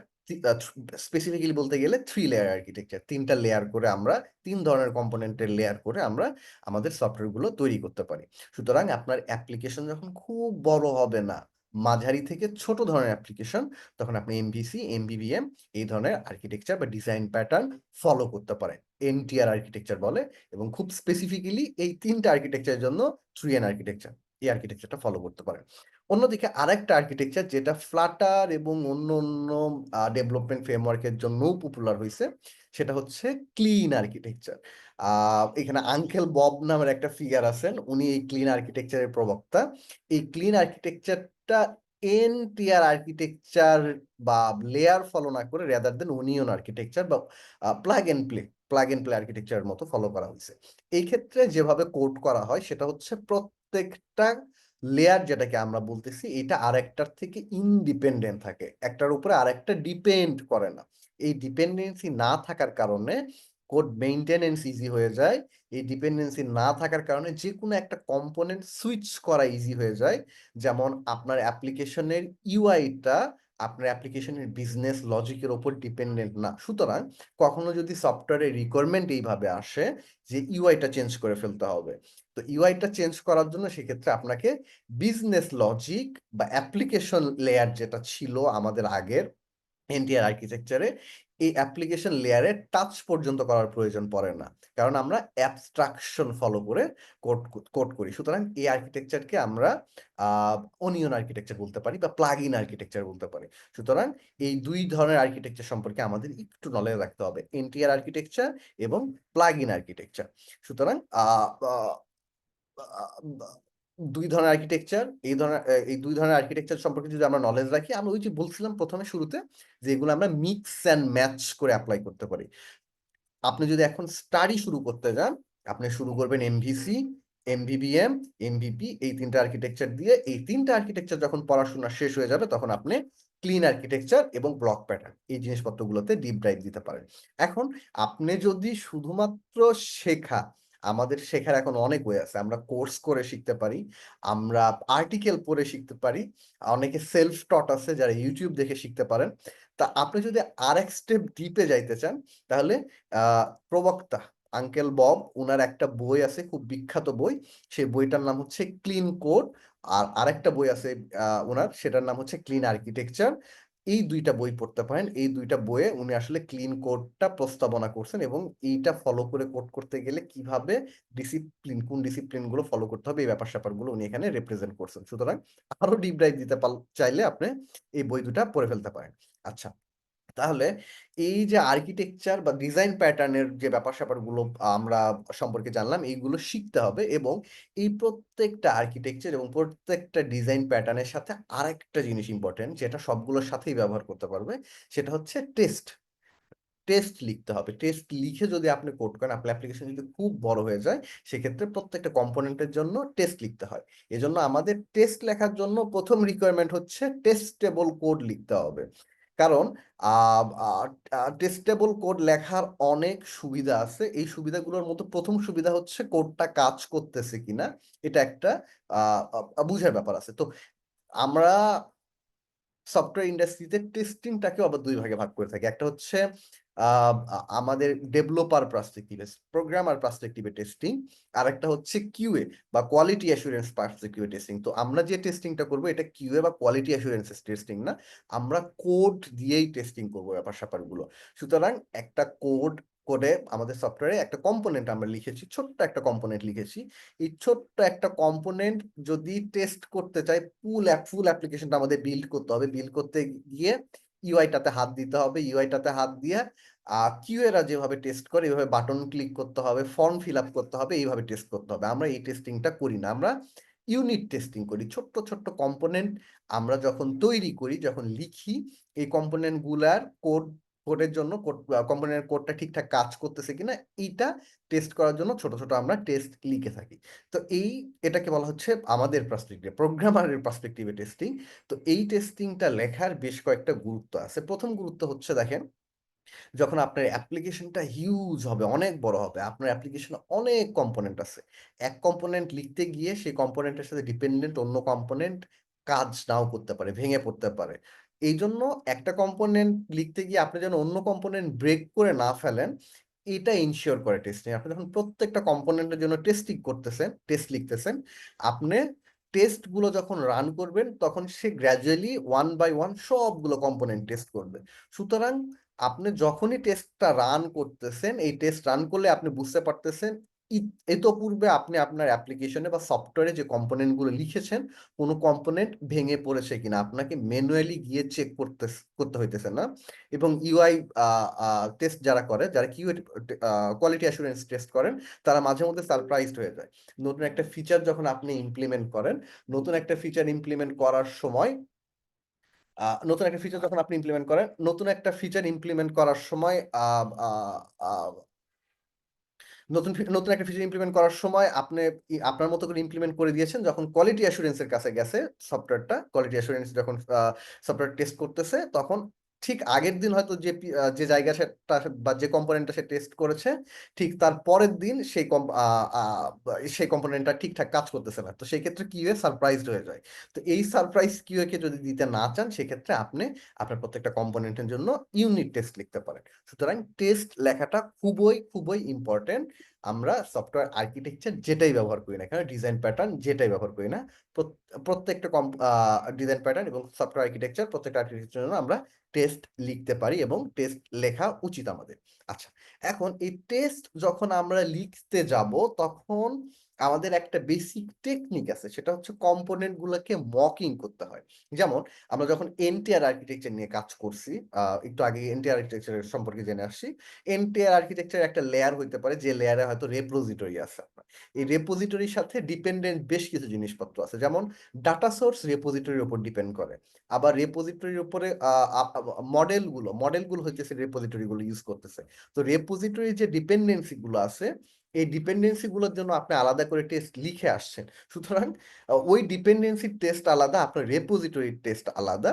এই জন্য রেপোজিটরির জন্য যে ডিপেন্ডেন্সি গুলো থাকে, এই ডিপেন্ডেন্সি গুলোকে আমরা কনক্রিটলি সাপ্লাই করি না, এই ডিপেন্ডেন্সি গুলোকে আমরা মক করে সাপ্লাই করি।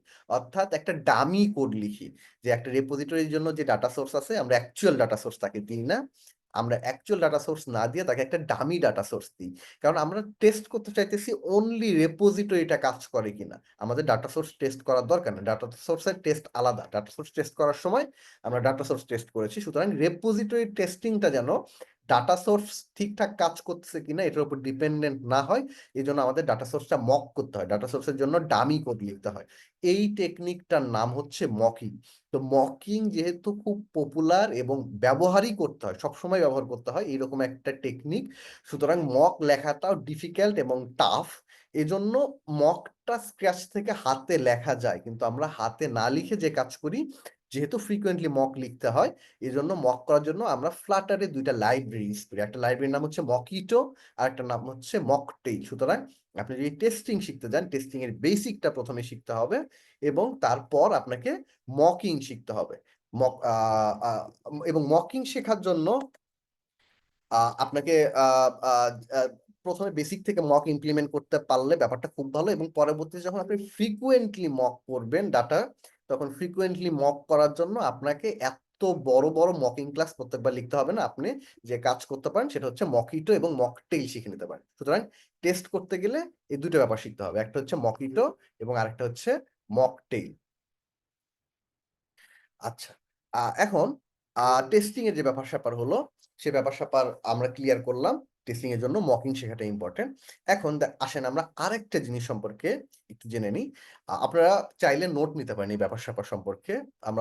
আমি মেনশন করছিলাম যে আমাদের আজকের সেশনটা একটা ক্র্যাশ কোর্স হবে, সুতরাং এই নোট নিয়ে এই ব্যাপার স্যাপার গুলো ফলো করতে পারেন। আচ্ছা, আমরা আরেকটা জিনিস সম্পর্কে একটু আইডিয়া নেই, সেটার নাম হচ্ছে মোনোরিপো। এটা সফটওয়্যার আর্কিটেকচারের অত্যন্ত গুরুত্বপূর্ণ একটা টেকনিক। আমরা অনেক সময় বিভিন্ন অ্যাপ্লিকেশন ব্যবহার করি, যে অ্যাপ্লিকেশনের মাল্টিপল অ্যাপ থাকে। আপনি যদি কোনো রাইড শেয়ার অ্যাপের কথা চিন্তা করেন, রাইড শেয়ার অ্যাপের জন্য কিন্তু আসলে একটা অ্যাপ্লিকেশন থাকে না, 3-4টা অ্যাপ্লিকেশন থাকে।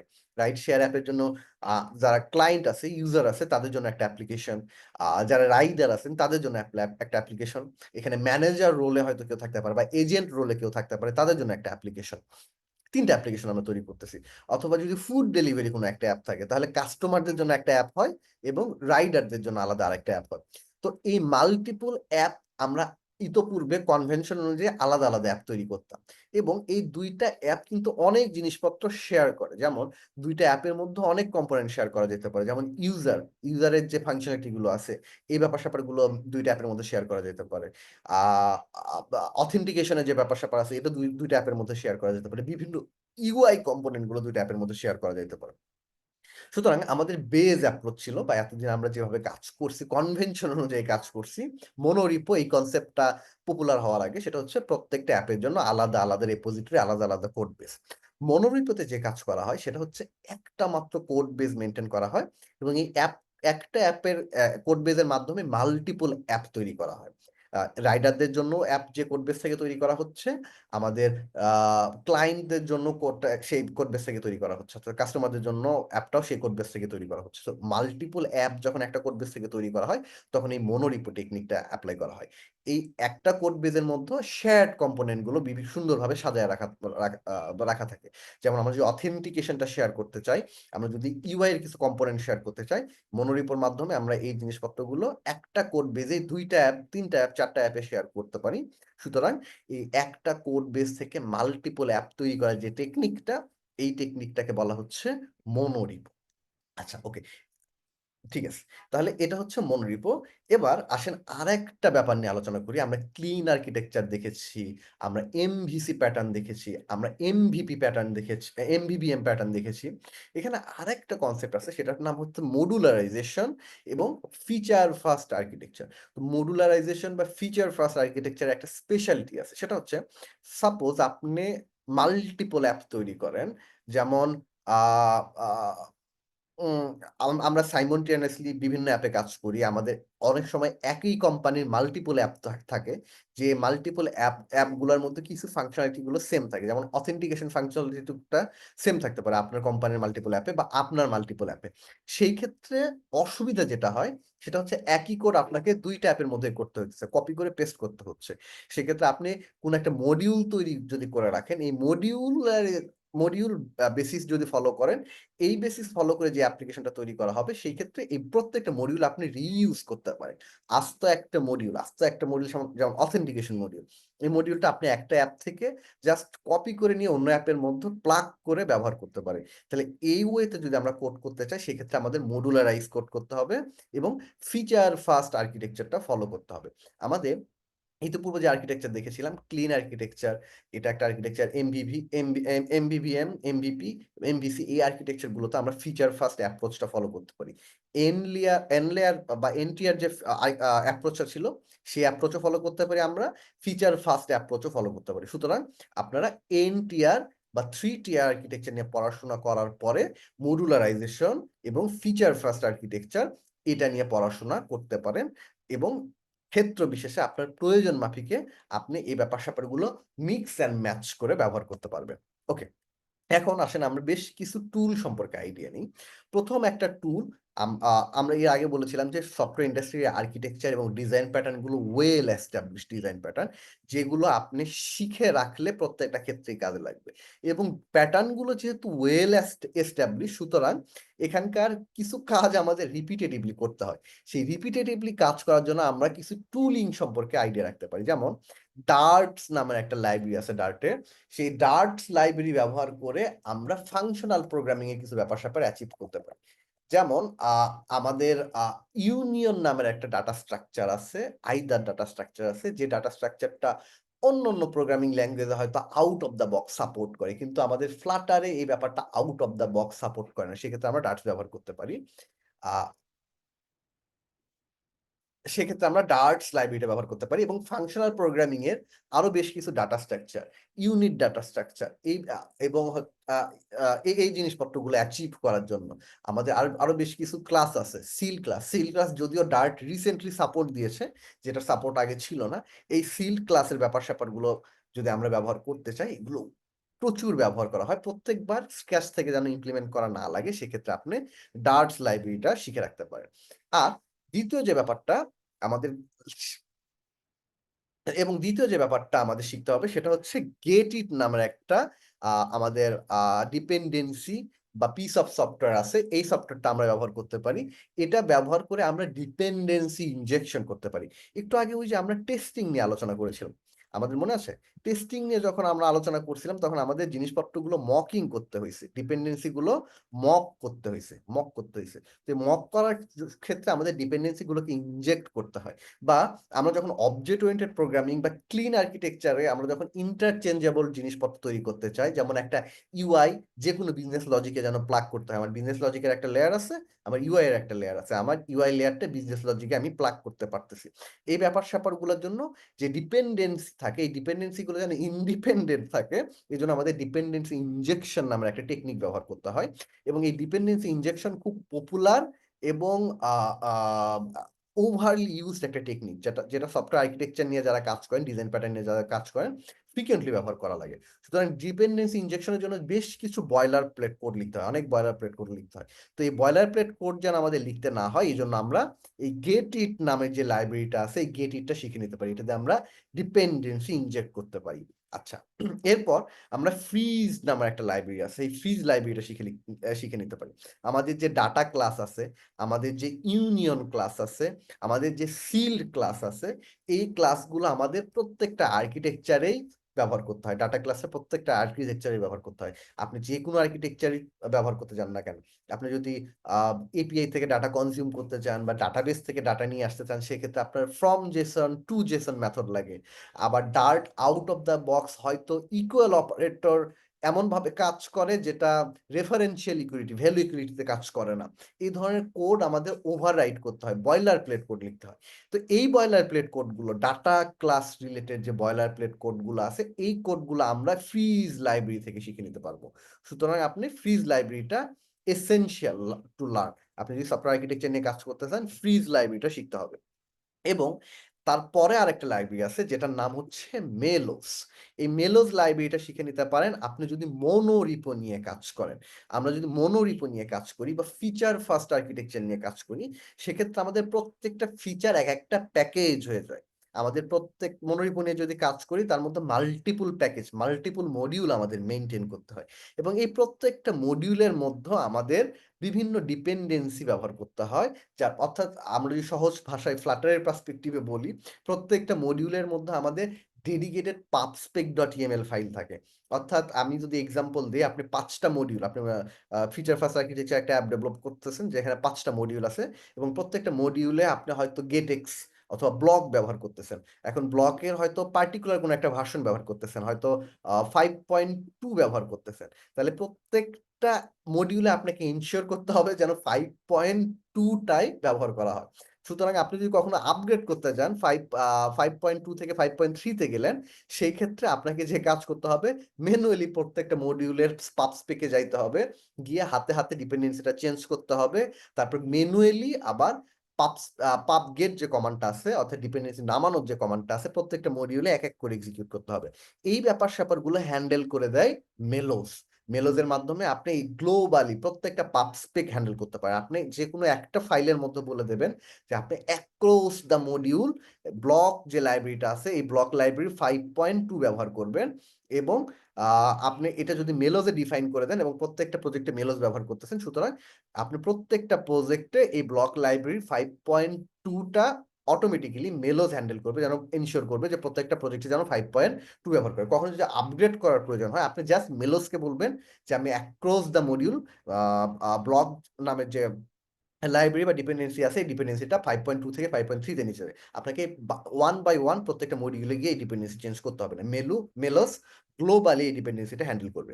আর মোনোরিপোর আরেকটা গুরুত্বপূর্ণ ব্যাপার হচ্ছে, সেটা হচ্ছে আমরা দেখছিলাম যে কোড বেস থেকে মাল্টিপল অ্যাপ মোনোরিপো দিয়ে তৈরি করা হয়।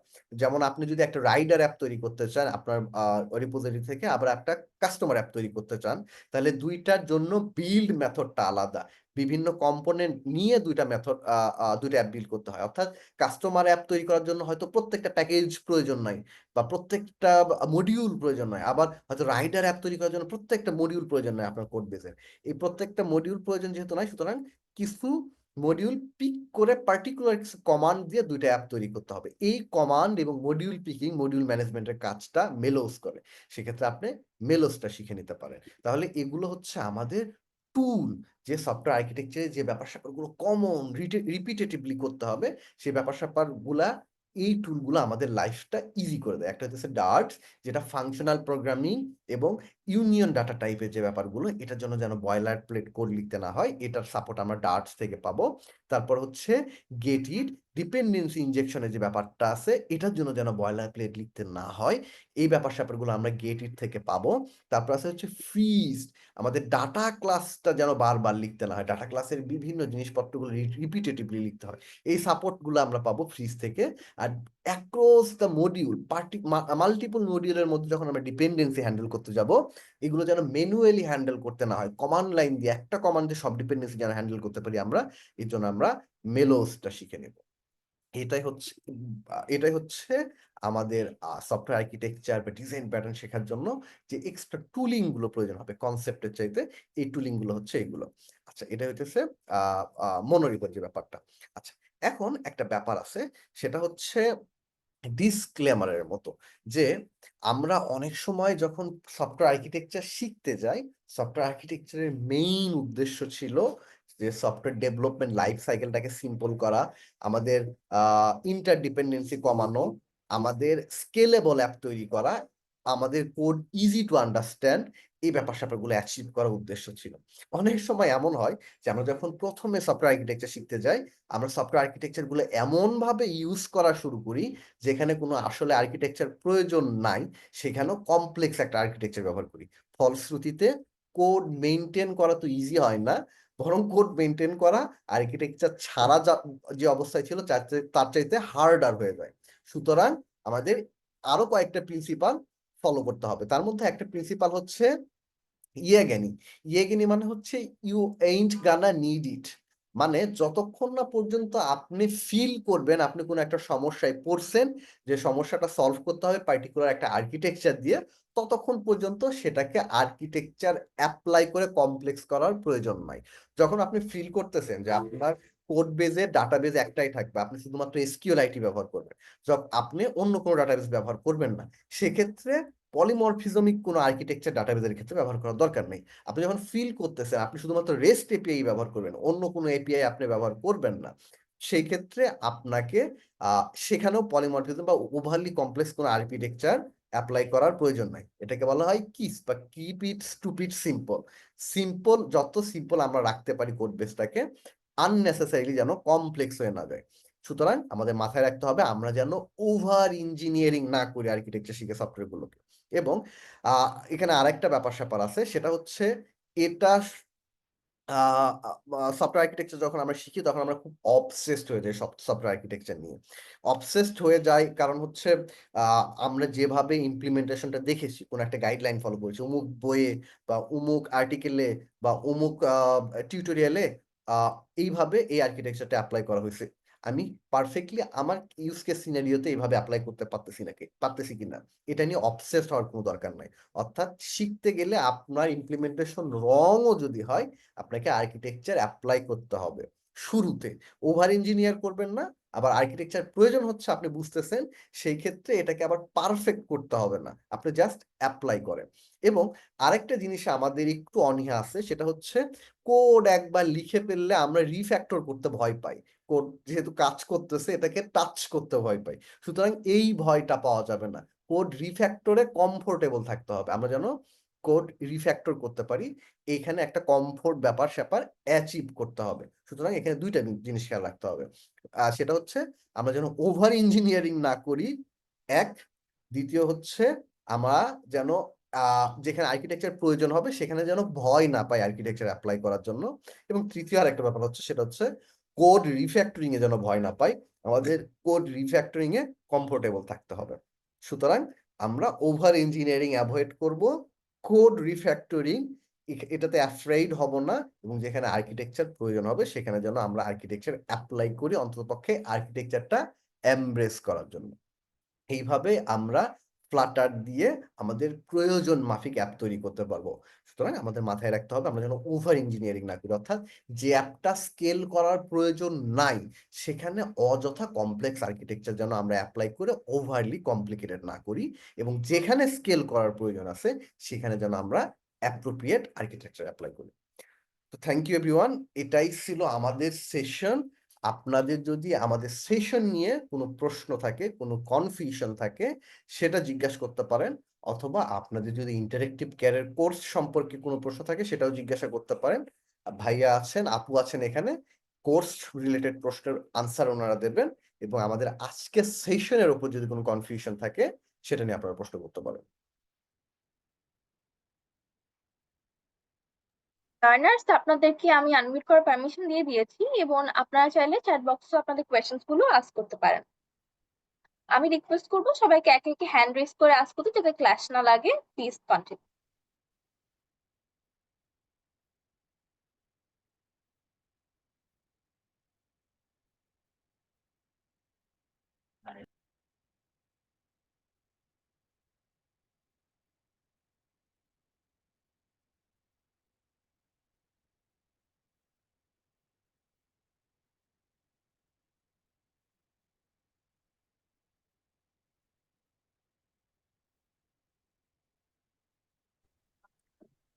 আহ নিয়ামুল ভাইয়া, আসসালামু আলাইকুম। ওয়ালাইকুম আসসালাম ভাইয়া। জি ভাইয়া বলেন। আচ্ছা ভাইয়া, আমি ওপির চারটা যে হচ্ছিল মেইন কি পয়েন্ট গুলো আছে, সেগুলো কি কভার করে ফেললেই আমার অনেকটা আগায় যাবে এই জিনিসটা? আচ্ছা ভাইয়া, ওপি যে চারটা পিলার আছে, এই চারটা হ্যাঁ হ্যাঁ, চারটা টুলের মতো। আপনি যদি এই চারটা টুল শেখেন অবশ্যই এটা কাজে লাগবে, কিন্তু এটার অ্যাপ্লিকেশন যদি বুঝতে চান সেক্ষেত্রে আপনাকে এই চারটা পিলার শিখে কিছু ডিজাইন প্যাটার্ন শিখতে হবে। আপনি বেসিক কিছু ডিজাইন প্যাটার্ন দিয়ে শুরু করতে পারেন। প্রথমে চারটা পিলার কভার করবেন। এই চারটা পিলার কভার করার পর বেসিক যে ডিজাইন প্যাটার্ন গুলো আছে, যে আপনি নেট সার্চ করলে এই বেসিক ডিজাইন প্যাটার্ন গুলো পেয়ে যাবেন। যেমন একটা হচ্ছে আপনার বিল্ডার প্যাটার্ন, সিঙ্গেলটন প্যাটার্ন। এই বিল্ডার প্যাটার্ন এবং সিঙ্গেলটন প্যাটার্ন দিয়ে শুরু করতে পারেন। তখন দেখবেন যে এই যে চারটা ব্যাপার যেটা শিখছেন, এই ব্যাপার স্যাপারগুলো কিভাবে অ্যাপ্লাই করা হইতেছে, কিভাবে ইউজ হইতেছে রিয়েল লাইফ সিনারিওতে, এই ব্যাপার স্যাপারগুলো আপনার বুঝে আসবে। আই হোপ ক্লিয়ার হয়েছেন ব্যাপারটা। জি ভাইয়া, আহ, জি ভাইয়া, ক্লিয়ার হয়েছে। আর আমার হচ্ছিল জাভা দিয়েই তো করতে হবে, রাইট, জিনিসটা টোটালি? না, নট নেসেসারি জাভা দিয়ে ডিজাইন প্যাটার্ন শিখতে হবে। আপনি যেটাতে কমফোর্টেবল, আপনি যে ল্যাঙ্গুয়েজে সবচেয়ে কমফোর্টেবল আপনি সেটা দিয়ে শুরু করবেন। আপনি যদি জাভায় কমফোর্টেবল থাকেন জাভা দিয়ে করবেন। আপনি যদি ফ্লাটার বা ডার্টে কমফোর্টেবল থাকেন তখন ডার্টে করবেন। জাস্ট একটা বেসিক জিনিস জানতে হবে, সেটা হচ্ছে ওই ল্যাঙ্গুয়েজ যদি ওপির ফুল ফ্লেজ সাপোর্ট যদি দেয় তাহলে আমাদের জন্য একটু সুবিধা। জাভা, ডার্ট দুইটাতেই ওপি ফুল সাপোর্ট আছে, দুইটাই অবজেক্ট ওরিয়েন্টেড ল্যাঙ্গুয়েজ। আপনি যে কোনো ভাবে করতে পারবেন। আপনি যেতে সবচাইতে বেশি স্কিলফুল যে ল্যাঙ্গুয়েজে আপনি সেটাতে করবেন। হ্যাঁ, আপনি কোনটা প্রেফার করবেন আ- সব থেকে আপ- বেশি? আচ্ছা, আমি প্রেফার করি আপনি অ্যাকচুয়ালি যেটা নিয়ে কাজ করার প্ল্যান করতেছেন সেটা নিয়ে, যেটা নিয়ে ক্যারিয়ার ডেভেলপ করার প্ল্যান করতেছেন সেটা নিয়ে। আচ্ছা, থ্যাংক ইউ ভাইয়া, অনেক মানে হেল্পফুল ইনফরমেশন দিলেন আপনি, থ্যাংক ইউ। ওয়েলকাম ভাইয়া। আসসালামু আলাইকুম। ওয়ালাইকুম আমি একটু কথা বলতে চাচ্ছিলাম, শিওর। অনুমতি দেওয়া যাবে? আচ্ছা, আমি যে আপনি এটা ফ্লাটার ডেভেলপমেন্ট নিয়ে কোর্স নাকি ভাইয়া? জি ফ্লাটার তো হ্যাঁ। আমার হ্যাঁ, তো আমি ধরেন আপনার জাভা, এক্সএমএল এবং জাভা দিয়ে অ্যান্ড্রয়েড অ্যাপ ডেভেলপমেন্ট নিয়ে কাজ করি আর কি। তবে আমি রেগুলার না, আমি মূলত একজন ইলেকট্রিক টেকনিশিয়ান, পাশাপাশি গুগল প্লে স্টোর নিয়ে কাজ করি আর কি। তো আচ্ছা আমি এক গুগল প্লে কনসোল অ্যাকাউন্ট ছিল, আমি বিক্রি করে দিছি। দীর্ঘ 1 বছর ধরে আমি আর কাজ করিনি। এখন আচ্ছা। আমি চাচ্ছি যে বিপিএন অ্যাপ্লিকেশন ডেভেলপমেন্ট করব। তো হ্যাঁ। করার জন্য আপনি দেখেন, একটা বিপিএন অ্যাপ্লিকেশন আপনার জাভা, এক্সএমএল দিয়ে বানাইতে হয়, আবার আইওএস এর জন্য সুইফট এবং সি প্লাস প্লাস দিয়ে করতে হয়। তো হুম। ফ্লাটার দিয়ে হলে সুবিধা হয়। এখন আমি চাচ্ছি যে আপনাদের এই ধরনের মানে এই কোর্সে কি এরকম কোনো প্রজেক্ট আছে কিনা যে বিপিএন অ্যাপ্লিকেশন ডেভেলপমেন্ট শেখানো হবে? দেখেন। আর ওকে। হুম। হ্যাঁ, হ্যাঁ, জি। আচ্ছা, এই কোর্স রিলেটেড প্রশ্নের আনসার এখানে আপু এবং ভাইয়া আছেন, ওনারা দেবে। আমাদের কোর্স রিলেটেড বেশ কিছু প্রশ্ন এখানে কমেন্ট বক্সে আসছে। আপনিও একটা প্রশ্ন করলেন, কেউ যদি হপ ইন করেন। জি, থ্যাংক ইউ সো মাচ ভাইয়া। আমি রিকোয়েস্ট করবো আপনি কাইন্ডলি আপনার কোয়েশ্চেনটা চ্যাট বক্সে লিখেন, আমি আপনাকে রিপ্লাই দিই। ও আচ্ছা, আচ্ছা, আচ্ছা, ঠিক আছে। ওকে ভাইয়া। আমরা নেক্সট কোয়েশ্চেনে মুভ করি। কাইন্ডলি নেক্সট কোয়েশ্চেন করবেন। আচ্ছা, ঠিক। হাবিব ভাই, আপনার প্রশ্নের আনসার আপনি চ্যাট বক্সে পেয়ে যাবেন। আপনার প্রশ্নটা চ্যাট বক্সে লিখে দেন। আচ্ছা, আমাদের আর কোনো প্রশ্ন আছে কিনা? আমরা ওয়েবিনারে যে টপিকটা কভার করলাম এই টপিক রিলেটেড প্রশ্নগুলোর আনসার আমি এখানে দেব। আর আপনাদের যদি কোর্স সম্পর্কে কোনো প্রশ্ন থাকে সেটা চ্যাট বক্সে করেন। জি ভাইয়া, আসসালামু আলাইকুম ভাইয়া। ওয়ালাইকুম আসসালাম ভাই। জি ভাইয়া, আমি জানতে চাচ্ছিলাম যে আপনি তো আজকে স্কেলেবিলিটি নিয়ে আর কি আমাদের একটু কনসেপ্টটা ক্লিয়ার করালেন, thank you. But code optimization যেটা, সেটার জন্য আসলে কিভাবে কি অ্যাপ্রোচ নিতে পারি ওটার ব্যাপারে একটু আইডিয়া হলে ভালো হতো আর কি। অপটিমাইজেশন বলতে আমি ধারণা করতেছি আপনি পারফরমেন্স অপটিমাইজেশনের কথা বলতেছেন, তাই না? জি জি, মানে আমি একটা কোম্পানিতে আছি এট দ্য মোমেন্টে, ফ্লাটারে গত 6-7 মাস ধরে আমি কাজ করছি। বাট মানে আমাদের আসলে এখন মেইন যে জিনিসটা দরকার সেটা হচ্ছে আমাদের কোড অপটিমাইজেশন করা লাগবে, কারণ অনেক বাগ আসতেছে রিসেন্টলি। সো এটার জন্য আসলে কিভাবে কি অ্যাপ্রোচ নেওয়া যেতে পারে সেটা একটু বলতে পারলে মানে ক্লিয়ার হতাম আর কি। ওকে ভাই। আচ্ছা, অপটিমাইজেশনের যে কি এলিমেন্ট আছে সেটা হচ্ছে আপনি হাতে খুঁজে খুঁজে চোখে খুঁজে খুঁজে কোড পড়ে পড়ে এটা বোঝা সম্ভব না যে কোন জায়গায় অপটিমাইজেশনটা প্রয়োজন। সুতরাং অপটিমাইজেশনের ওয়েটা হচ্ছে টেস্ট লেখা। আপনি প্রত্যেকটা সিনারিও রেপ্লিকেট করবেন, প্রত্যেকটা কম্পোনেন্টের জন্য সিনারিও রেপ্লিকেট করে এটা এক্সিকিউট করবেন। সেক্ষেত্রে আপনি প্রত্যেকটা কম্পোনেন্টের জন্য যখন টেস্ট লিখতেছেন তখন আমরা টেস্ট লেখার জন্য সাধারণত অনেকগুলো কেস দিয়ে থাকি, যে এরর হইলে কোন একটা ডাটা মক করে এরর করে একটা ডাটা প্রোভাইড করি, কারেক্ট একটা ডাটা প্রোভাইড করি, এক্সেপশন করে একটা ডাটা প্রোভাইড করি। এইভাবে যখন আপনি এক্সিকিউট করবেন প্রত্যেকটা সিনারিও লিখে, তখন আপনার হাতে চোখে line by line code check করতে হবে না যে কোথায় সমস্যা হইতেছে।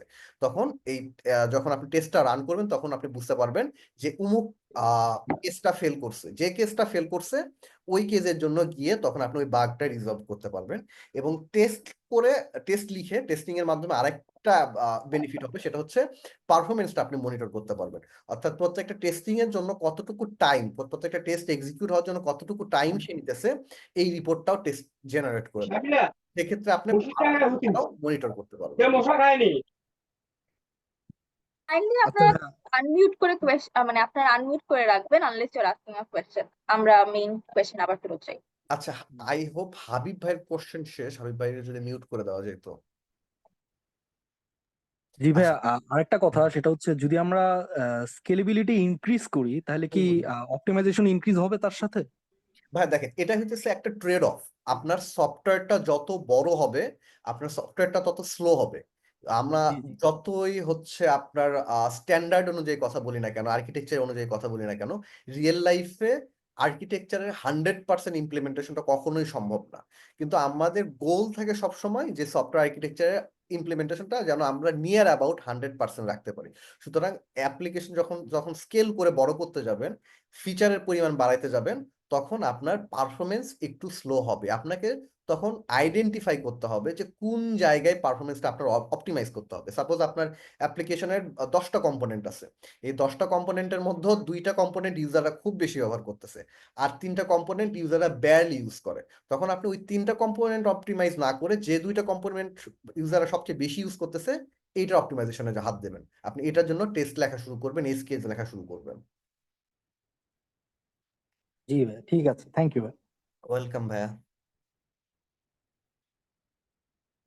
আমাদের আর কোনো প্রশ্ন আছে আর কারো?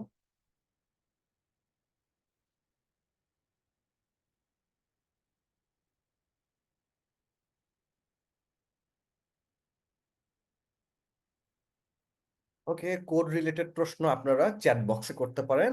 আর যদি আমাদের ওয়েবিনারে যে ব্যাপার স্যাপারগুলো নিয়ে আলোচনা করলাম বা এর বাইরেও যদি কোনো প্রশ্ন থাকে সেই প্রশ্নটা আনমিউট করে করতে পারেন। আসসালামু আলাইকুম ভাইয়া। ওয়ালাইকুম সালাম ভাইয়া।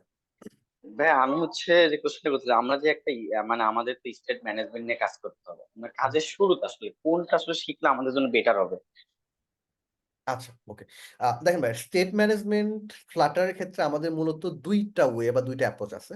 একটা হচ্ছে আপনার স্ট্রিম বেস যে অ্যাপ্রোচটা সেটা, আরেকটা হচ্ছে ইনহেরিটেন্ট উইজেট বেস অ্যাপ্রোচ। আপনি যদি ব্লক প্যাটার্নটা শেখেন সেটা হচ্ছে স্ট্রিম বেস অ্যাপ্রোচ। আর যদি আপনি প্রোভাইডার, রিভার পড বা গেট এক্স শেখেন, এটা হচ্ছে আপনার ইনহেরিটেড উইজেট বেস অ্যাপ্রোচ। তো আপনি যদি সবই শিখতে চান যে আমি যেন সব ধরনের কাজ করতে পারি, এই দুইটা অ্যাপ্রোচের একটা একটা করে জানা থাকা দরকার। ব্লকের ক্ষেত্রে মিনিমাম ব্লক প্যাটার্নটা শিখে নিলেন, তাহলে সেক্ষেত্রে স্ট্রিম বেস অ্যাপ্রোচটা শেখা হয়ে গেল। আর রিভার পড, গেটেক্স আর প্রোভাইডার, এই তিনটার মধ্যে একটা শিখে রাখতে পারেন। সেক্ষেত্রে আপনার ইনহেরিটেড উইজেট বেস যে অ্যাপ্রোচটা আছে এই অ্যাপ্রোচটা জানা থাকা হলো। এর পরবর্তীতে বাকি যে স্টেট ম্যানেজমেন্ট গুলো আছে এই দুইটার যে কোনো একটার সাথে 100% সিমিলার না হলেও 80-90% সিমিলার। সুতরাং এই দুইটা অ্যাপ্রোচের যে কোনো একটা শিখতে পারেন। ব্লক শিখতে হবে, প্রোভাইডার, রিভার এবং গেটেক্স, এই তিনটার মধ্যে যে কোনো একটা শিখতে হবে। থ্যাংক ইউ ভাইয়া। ওয়েলকাম ভাইয়া। ওকে, আমাদের আর কারো কোনো প্রশ্ন আছে?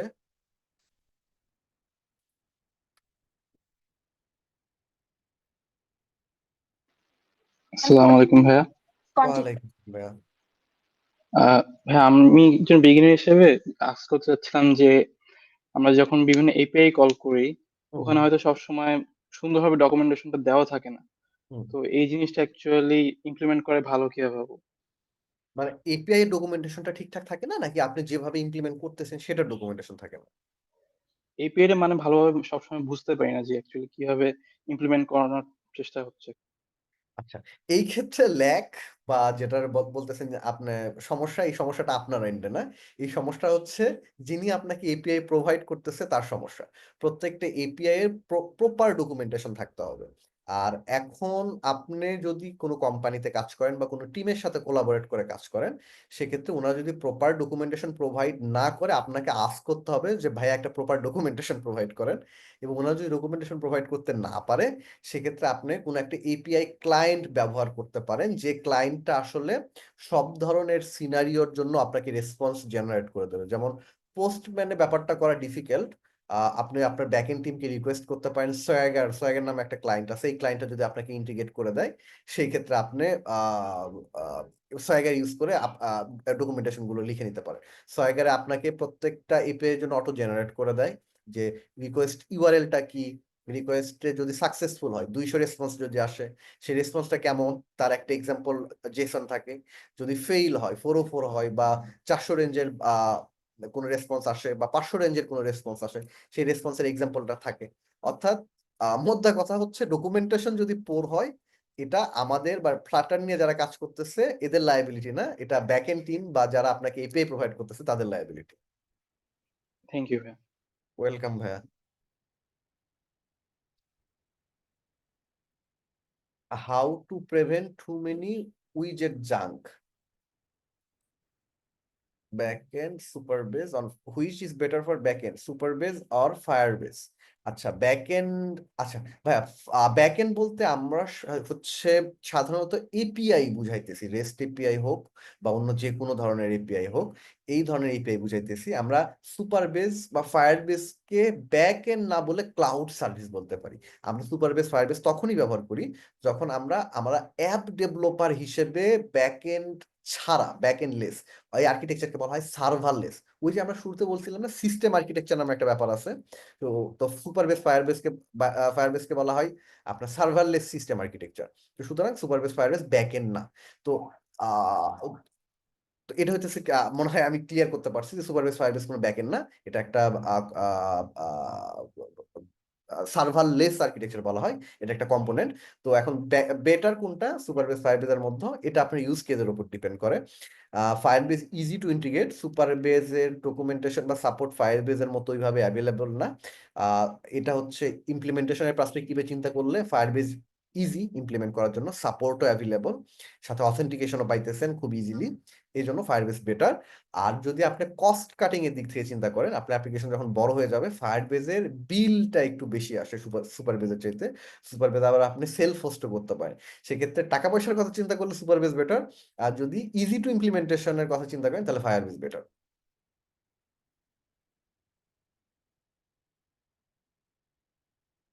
আচ্ছা, আমাদের আর কারো কোনো প্রশ্ন আছে?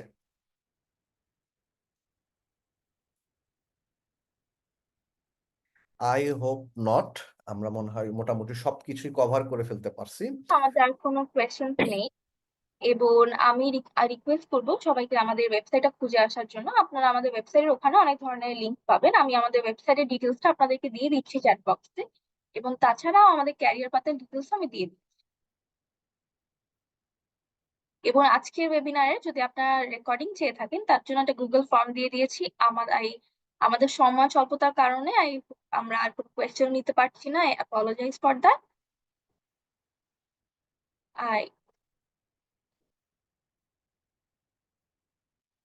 আমি আমাদের ওয়েবসাইটটা আপনাদের চ্যাট বক্সে দিয়ে দিয়েছি, ডু চেক দ্যাট আউট।